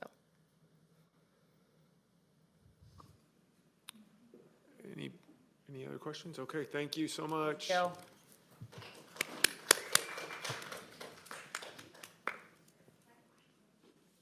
Okay, thank you. Next up, we have Boys and Girls Club of Thurston County, scholarships for youth experiencing homelessness. Hi, thank you. I'm Shelika Trevino. I'm the CEO for Boys and Girls Clubs of Thurston County. Our mission at Boys and Girls Club is to inspire and enable youth to realize their greatness. We do that in a number of different ways, but today I'd like to talk to you about a partnership that we have with North Thurston Public Schools that started in 2017. At that time, the Director of Transportation at North Thurston reached out to us and wanted to work with us to more intensively serve kids who were experiencing housing insecurity. Of course, we'd always serve that group of kids, but this meant that we would serve substantially more of them, and they would have a ride home at the end of the night to their temporary place of residence. Our commitment to the partnership meant that these kids would attend the Boys and Girls Club each afternoon and during school breaks at absolutely no charge. In addition to having access to after-school programming at the club, like I mentioned before, they would have an opportunity to get a ride home or to their temporary home at the end of the night. In addition to that, we signed them up for our Adopt a Family program in collaboration with North Thurston. We signed them up for our Shop with a Cop program that we do with the Lacey Police Department. And they have that, the parents have that stability in knowing that they'll be safe for a few hours in the afternoon and then return to them at the end of the night. Prior to the partnership, these kids were spending a few hours on the bus every afternoon. So the McKinney-Vento Act requires that a school district provide transportation to youth experiencing homelessness in certain circumstances. And so it's an unfunded mandate, a federal mandate, And so what would happen is to make sure that the transportation was provided to those kids, they would remain on the bus for a couple hours and then eventually make it to their final destination. And that could be a hotel in Tacoma, it could be a homeless shelter nearby, it might be that they're couch surfing with a friend or a family member, but that meant that they spent those 2 to 3 hours on the bus before they got to that place. At Boys and Girls Club, they have access to mentoring, they have a snack with their friends, they get an opportunity to work on homework, and for a few more hours each afternoon, they get to just be kids. They get to set aside the worries of their housing situation and enjoy being kids. While we keep our fees low at Boys and Girls Clubs, families in this situation cannot afford to even pay nominal fees. 63% of the kids that we do serve are on a scholarship program, a fee reduction plan. But again, these families are not in a position to pay even a small fee. So waiving those fees was crucial for this to work. Grants are a huge part of our funding plan each year. 9% of our funding is made up through grants. 25% of our funding, which includes grants, 25% of our funding is through fees that we charge families, while 75% of our funding is made up through fundraising efforts, including grants. Let's see. I think you have our budget in your proposal that we submitted, but about 68% of the Lacey Club's budget is for staffing. We run our program through staffing. We supplement with volunteers. And so the resources that we submitted the request for will go directly to the Lacey Club. All of the kids who attend there attend North Thurston Public Schools and are enrolled in the McKinney-Vento support program. I wanted to share with you something personal. If I had an opportunity to have a family here to speak to you, that would be nice for you to hear directly from one of our families. But the reality is those families are working on basic needs. They're trying to look for work. They're trying to look for housing. Instead, I'd like to share with you something about my own childhood. From the time I was in the 1st grade through 8th grade, my family was homeless countless times. What I can tell you about that environment, and you've heard a lot today about adult homelessness and youth homelessness, as having been in that situation, I can tell you that the burden that these kids are carrying is far too great for any child to ever have to deal with. They can't just be kids, but every moment that we add back to that period of their life is a moment that we're adding into their adulthood, where they can be caring, productive, responsible members of this community. That's what you're funding when you choose to fund this program. Thank you. Thank you. Happy to answer any questions. What are your fees, the regular and then the subsidized fees? Yeah, so this particular school year, it was $150 per month at the full price level.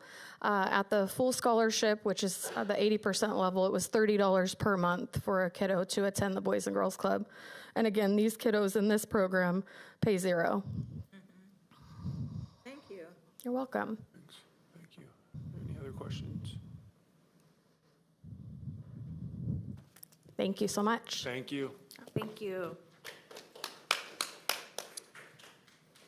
Okay, our next presenter, North Thurston Education Foundation, Student Assistance Grants.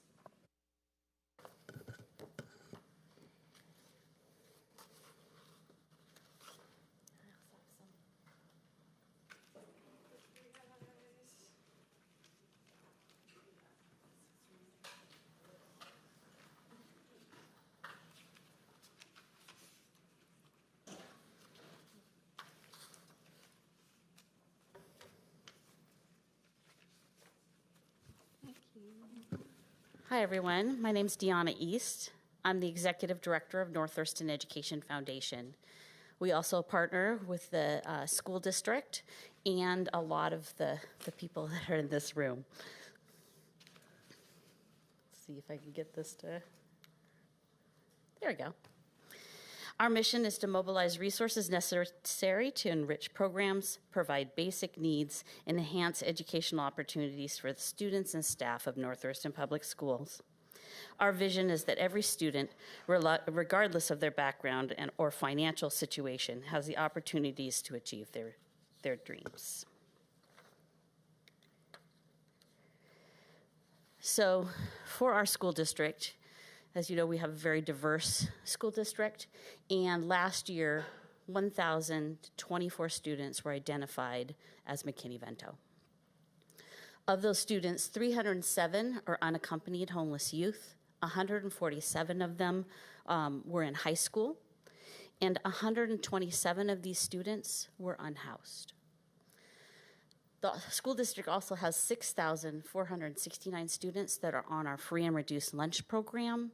We have about 14,500 students. So you can see almost half of our students are on free and reduced lunch. So our program, we're a nonprofit that supports the district. So just where I'm clear, we're not the district, but we do work with the district. I worked for North Thurston Public Schools for 18 years. So I'm very familiar with our homeless programs and our programs that assist students. So our funding, again, for that unmet need of McKinney-Vento funding, we provide the funds to the district to buy basic needs for the students. The clothing, food, whatever they need to be successful, those are the funds we give directly to the district. We also support low-income students at the schools, and we give that money to the counselors at the buildings. So these needs can be quickly and quietly taken care of by staff. So there's only one staff member for my organization, and I am it. The rest are volunteers. We utilize the district staff to distribute what is needed when and quickly. So here's some of the highlights of what we were able to do with our funds last year. So as you can see, nearly 3,000 students got clothing directly purchased by a staff member at their school when they needed it. And these are all students that are on free and reduced lunch when I'm recognizing that area. McGimpsey Pantry, this is food directly at the school. They missed breakfast, and a staff member can quickly go to a closet and just grab something and get that student something quietly and quickly. So nearly 7,500 students served by that. Over 1,000 gas cards, and we're trying to find some way. These are mostly McKinney-Vento students, and how do they get to school? So transportation takes 2 to 3 weeks to set up, unfortunately, just the way it goes, and so we have to find some way to get those kids to school, to important appointments and to be there. 12,000 coats were given, 130 families were given emergency food cards, lots of sources for food in our area, but sometimes they need something like right now. 111 students kept in their home or helped to move in a home with our emergency rental assistance. So this is my budget for this year. We've had to reduce because of some lack of funding, but we're strong in this is at least what we'll provide for the school year if we get our grants coming in. And so we give, like I said, funds directly to the school district, or we do purchase some items. We also get businesses and community members together and also support programs. So that's not listed on here, but it's a harder one to show. All right, do I have any questions about our program? We did ask for 2 different things under our student support grant, and that was $30,000 towards our rental assistant program, and then our $30,000 and $30,000 towards our clothing. All of them are under student support, so. Yeah, thanks for clarifying that, because the information we just have is just for the full amount, so that's good to know. Any other questions? Thank you so much for your time. Thank you. Thank you. Okay, we're getting down to the end of our presentations. We have 2 more. Our next up is Together. And Together has 2 applications for 2 different programs, so we're going to welcome them up today. And they're going to have 10 minutes because they have 2 programs that they're proposing. Okay. Huh? Oh, sure. Okay. So I'm going to get started talking. Kyle's going to pass some things out, which I'm going to be referring to. My name is Sierra Abrams. I use she or they pronouns, and I'm one of the co-executive directors of Together. Kalo is the other co-executive of Together. And I'm going to be talking about host homes predominantly, but I'm going to share a little bit about Together. We've been around for 35 years this year. Our mission is to advance the health and well-being of all young people. We have 3 major programs. We're going to talk about 2 of them today, host homes and clubhouse. First and foremost, we want to thank the City of Lacey for all your years of support since we started. And right now, City of Lacey funds our programs in Lacey, clubhouse, and host homes, and historically has. So we thank you for that partnership. Host homes, if you don't know already, is a national model that provides support in placing unaccompanied homeless youth, which you've heard a lot about already today, in host families in the community. It really reminds me of what Senior Services was talking about earlier with home share. It's a very similar concept of like, how do we provide housing in the housing that already exists without building new shelters or building new homes. So it's very similar. It really came out of a grassroots community movement of people welcoming youth into their homes already, right? Like family, friends, coaches taking in sports players, things like that. It really started in BIPOC and LGBTQ plus communities. Some of that we wrote in our application, but it's spread through the past few years nationally. Our program has been around for 3 years. First was our building year, then a pilot year, and now is our first year fully operational.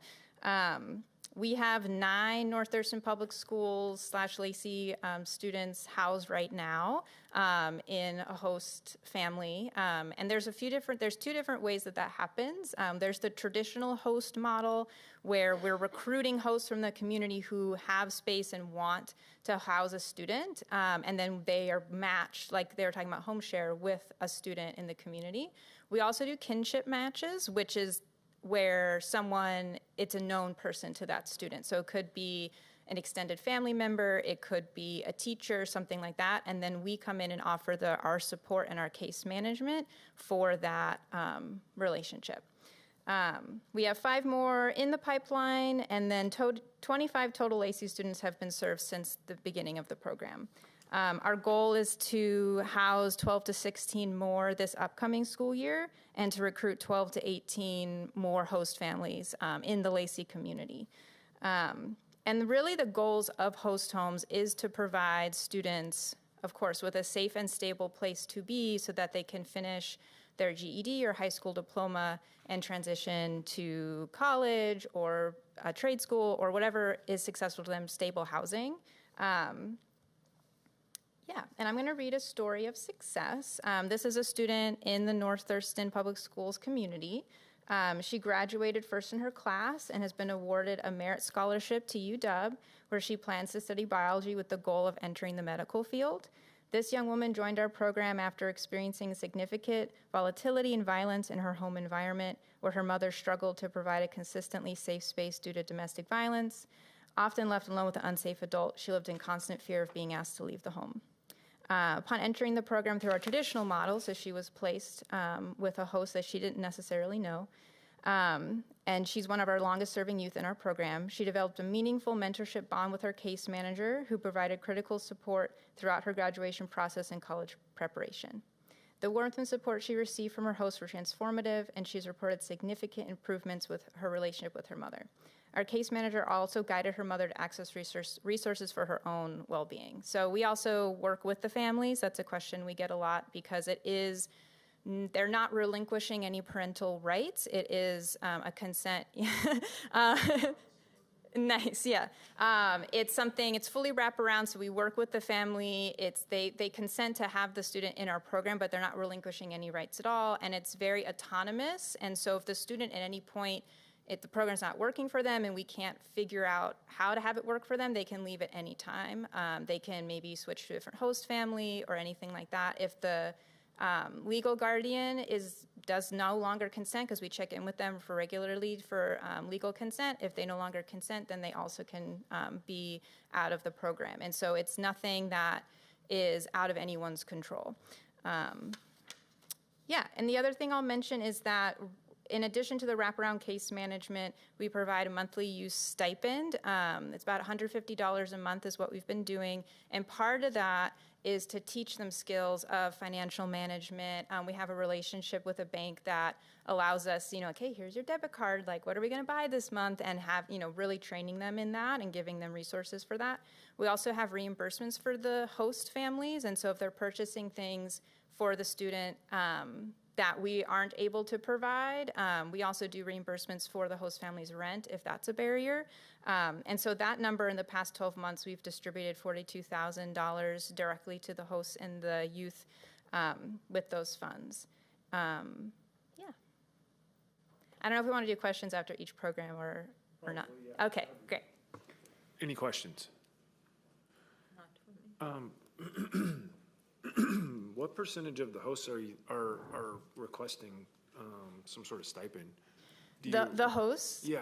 I believe all of them are to a certain extent. There is a maximum that's, I think, $550 that they can request a month. And they're not all requesting the maximum amount, but they will, whether it's like buying food for the student or clothes, we encourage them to take advantage of the resources because we have it in grants that we've received. So they all are to some extent, yeah. Thank you. Okay. Yeah. Buenas tardes. Are you going to stay up here with me? Yeah, good. Like, yeah, stay up here with me. Buenas tardes. My name is Carlo. So I get to talk to you about Clubhouse, which Clubhouse holds a very special place in my heart. I started as an intern there from Evergreen about 7 years ago. And when I started there was such a language shame with students that were coming from Spanish-speaking countries. So with time and experience and understanding a little bit more about youth development at that time myself, another peer and I developed an in-house bilingual curriculum named Arbol. So through that, we were able to really navigate that we really needed a lot of social and emotional learning support. We needed to develop professional and personal development for staff that really talked about not only like healing, but how to de-escalate. I mean, all of these different things with helping and supporting the child. Fast forward to this past year, OSPI, which a lot of us are familiar with, was not able to renew a competitive application that put a huge funding gap in our budget for this coming fiscal year, and that put at jeopardy 2 out of the 4 programs that we serve. So I'm now going to catch you up with Clubhouse. I just wanted to get your interest. I feel like I did.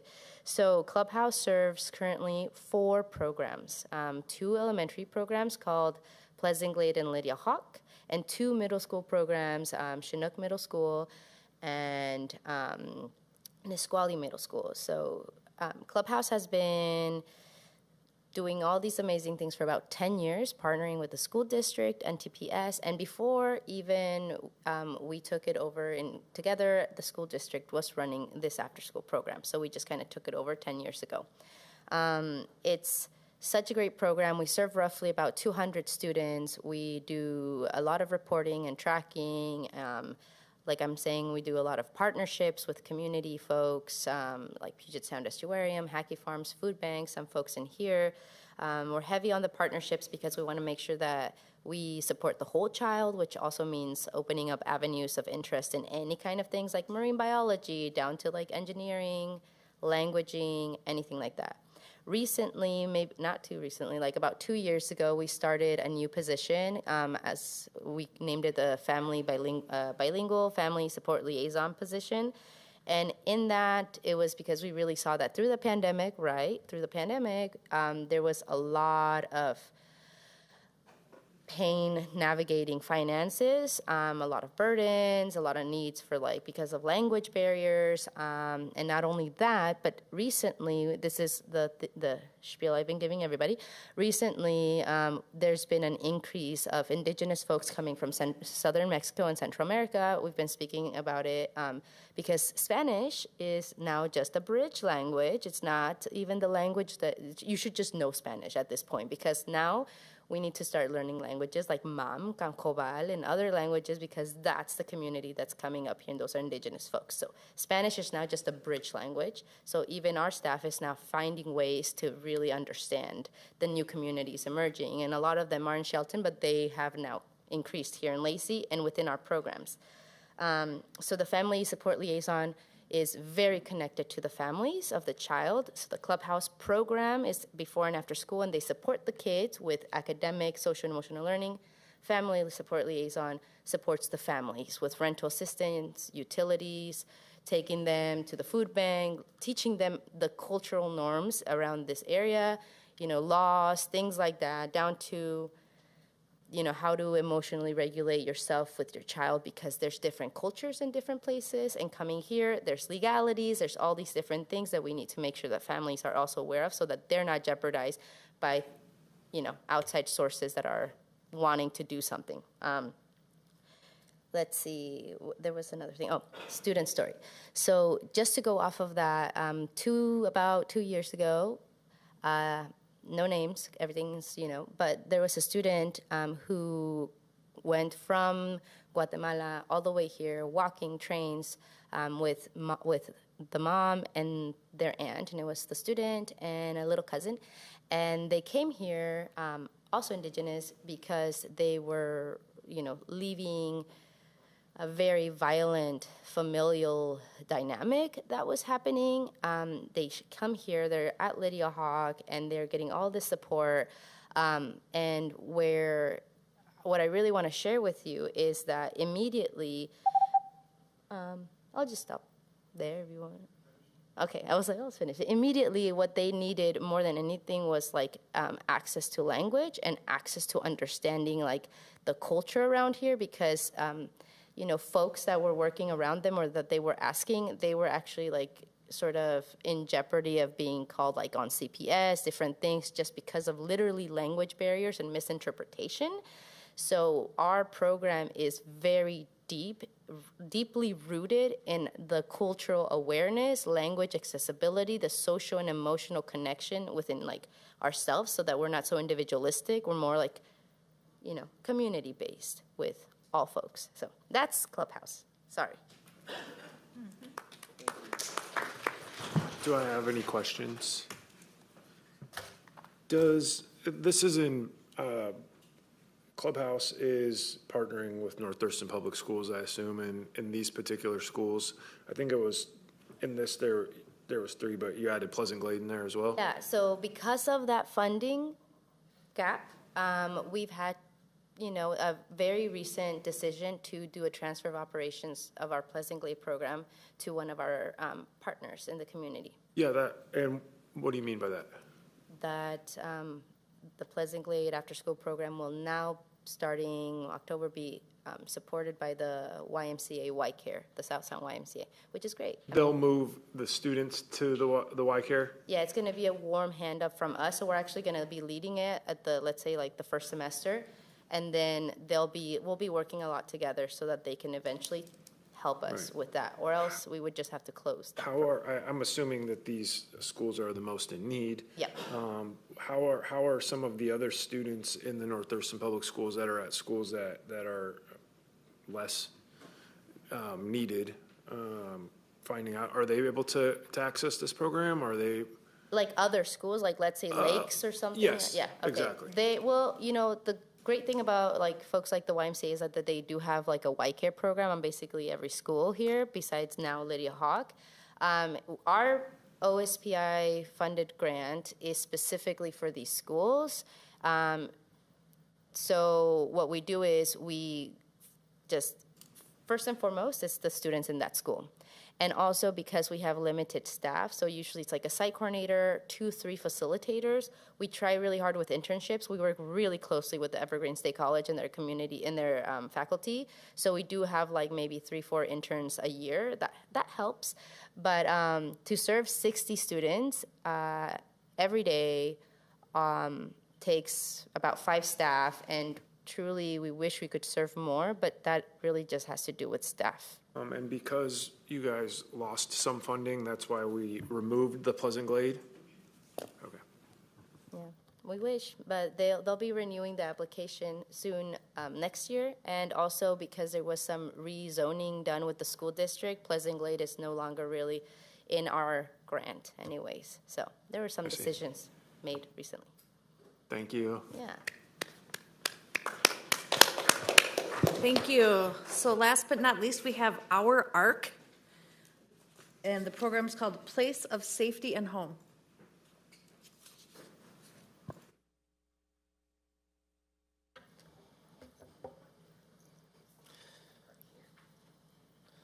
Hello, everyone. Thank you for allowing us to present our ARC. We're going to present with y'all my slides. Do I have here we go. Sorry about that. Am I working this right? Oh my gosh. Oh, there we go. There we go. We want to represent our model, a family social parental approach model, which we use in our POSH program, which is a place of safety and home. You may want to ask, what is POSH? It's a place of safety and home, right? It is a place where we dedicate to provide a safe, nurturing environment using the family social parental approach model. This model has been created for 7 months only. It's been created by myself, and I'm so sorry about that. My name is Danny Burkett. I am the founder and executive director for Our ARC. Our ARC has been around for 3 years. It's incorporating the housing parental approach, ages 18 to 25. You may ask, what is the family social parental approach, and what does that mean? Oh my gosh. Well, here we have the family social parental approach is housing model. POD emphasizes creating a nurturing family-like environment for homeless young adults ages 18 and 25. It involves a lived-in house parent who provides consistent care, guidance, and emotional support, simulating a familiar structure. This approach fosters a sense of belonging, safety, refuge, and community. You may think, housing parent, what? Housing parent? All right, let me tell you what a housing parent actually does. When you hear housing parent, when you hear parent, right? This individual who provides emotional support, ensures safety and security, building relationship, community with other professionals, creating a family atmosphere that I've been doing for 8 years. I've been walking the streets, doing street outreach for 8 years for our homeless youth and young adults. And what they said to me, what they said to our teams is, I want a family. I want love. I want care. I want someone who's going to care about me. So what I said was, let's create a space. Let's create something to where our young homeless folks who are in the jungle, who are living on the streets, can come by and receive a home-cooked meal, who can receive a hug, someone who's saying, I love you and I care about you, a nice bed and a pillow. But we also, with our homeless house parents, is we provide life skills as well. Learning how to cook, make your bed, clean it up, those sorts of things. But we also see their progress. Their progress is the most important thing for us. And we also celebrate their milestones. When they get their ID, when their birthday comes, when their jobs comes, all that. We celebrate as a team and we celebrate as a family. So you may think, what are the benefits of having a family social parental approach? So the benefits is emotional development, social competence, cognitive academic growth, stronger family bonds, lower incidence of behavioral problems. And a practice that our ARC does is family meetings weekly, routine and structure, positive reinforcements, and confidence of resolution and training. So family social parental approach has been around, like I said, 7 months. So within those 7 months, we have housed 13 young people. within those 7 months. And here is our data. Within 30 days, 90% of our young people, behavioral changes. In 60 days, 67% have gotten their first job. In 4 months, 46% of them have permanent housing, but still assistance with services. In 45 days, improvement of high school grades, which this past school year, 2 of them graduated. We're happy about that. 30% have enrolled in GED because a lot of them have not finished high school. In 30 days, 85% have given back through volunteering, either with our art or with another unity. And some of them are 46% of our young people are supporting in recovery, and it's an ongoing process. I know my time is up, but I wanted to just introduce you to 2 of our house kids, and they're going to tell you all their experiences with the Family Social Parental Approach in our POSH program. So hello, I am Autumn Bennett. I was homeless and I was ODing, and ever since I heard Danny's voice, it opened a door for me. And I know there's children out there that are young adults like me and others that have no experience and have nobody to lean on. Ever since Danny put a parent approach, I got myself a job. I've been sober for 3 months, and I've been continuing my journey to be with my son. And if you guys know that our art gives our children a chance, I know they can give me a chance. I know they can give all of a chance. Everybody deserves to be loved and cherished and supported, and I feel like this program will give out to all. Thank you. Hi, I'm Tay. So I just came to this program, and before I got here, I was kind of struggling with housing. You know, I was running a lot, and kind of the same thing Autumn said, coming to Danny's has just been like really helpful. It's really helped me like turn myself around and not continue making the choices that will ultimately lead me down a bad path. And I think, again, as Autumn said, it's very helpful, and I think if she can give us a chance, she can give anyone a chance. And I think it is truly a beneficial thing in the long run for anybody who needs it. What questions do you have? Thanks so much. Any questions? Yes, Nancy, go ahead. No, yeah, no, I was just. I was supposed to wait to be acknowledged. Yeah, you are. Go ahead. The ARC has been open for 3 years. Yes. But the program that you've written has been 7 months. used for 7 months. Yes. So what differences do you see with the curriculum as opposed to before you had the curriculum? The curriculum is different because we just received housing, enough grant to receive housing. We have 2 homes as it is. We don't call them houses, we call them homes, because our young people want to call them homes. So we do have 2 homes. This is when the curriculum has changed, when we have homes. Before the homes, we were just conducting street outreach, and that was the only thing that we're doing. But once we received our homes, that's when the curriculum has changed. Because our young people told us, in my experience of 8 years of doing street outreach, that they say they want a home and not just a house or a shelter or a center. Juliet? So tell us a little bit about how you have 2 homes. How are each of those set up? How is it set up? Housing parent and how many kids So per house? each home is set up with the house parent. That means someone is there 24/7. It's nothing unlike in Thurston County. It's very wide in Washington State. So with that, our young people that's in these homes, they have someone there that they can talk to at any time. If anyone here has kids, you know when they're screaming, yelling, or they need something at 2 o'clock in the morning, 7 o'clock in the afternoon, someone is there, and that's what we're doing. We're creating that family structure that majority of our kids have missed. They missed on that.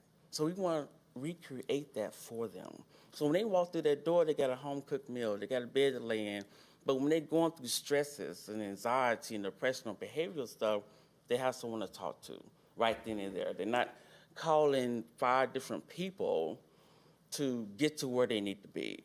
They had that one person right there to say, let's have a conversation. Let's talk. What's going on with you? And things are okay.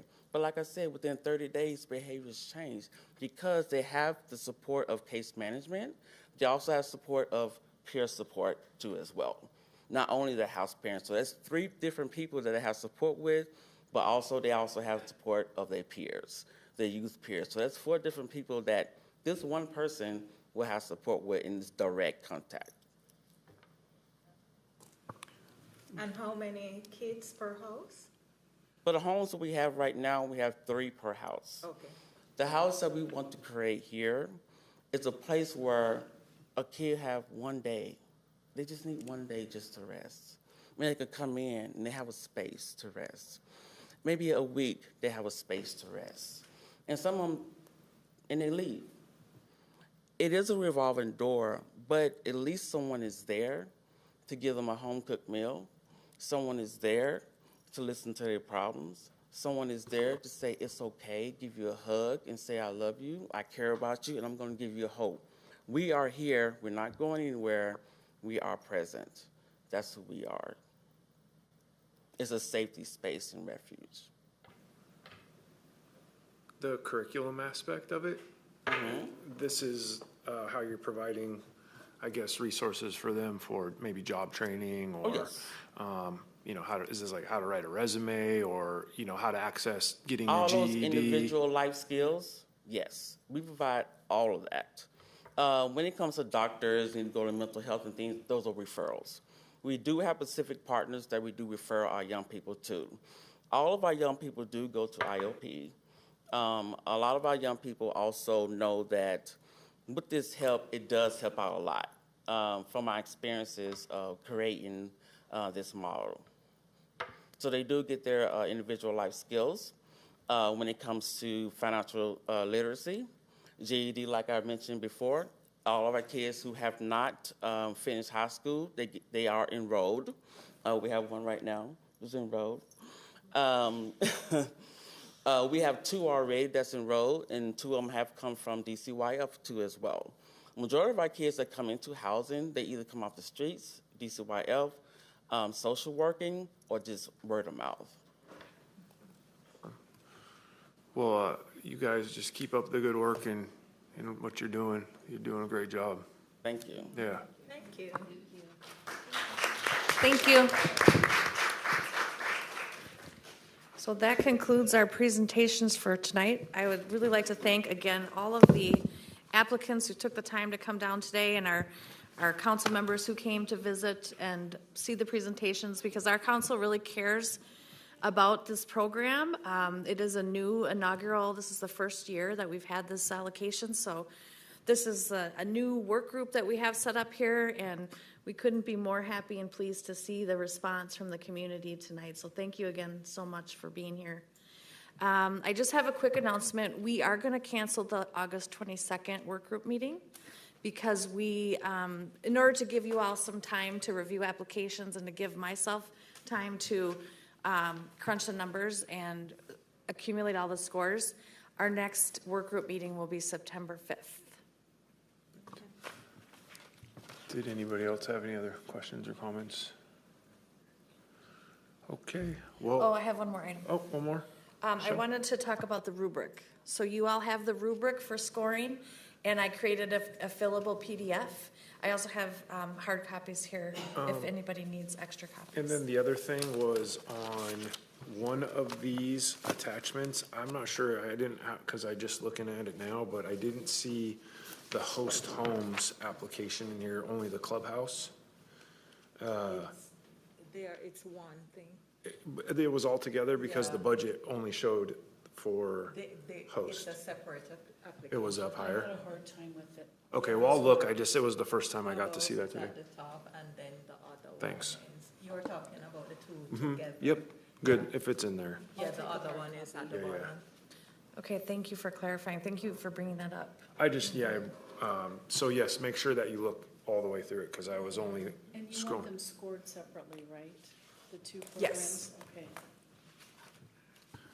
Okay, Juliet Moore? No, I was just gonna clarify that the first one, both of them are asking for 25K.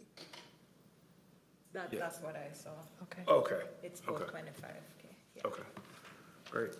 All right, so with that, we will finish the meeting for Thursday, August 8th, 2024, the City of Lacey Human Services Work Group. Thanks. Thank you.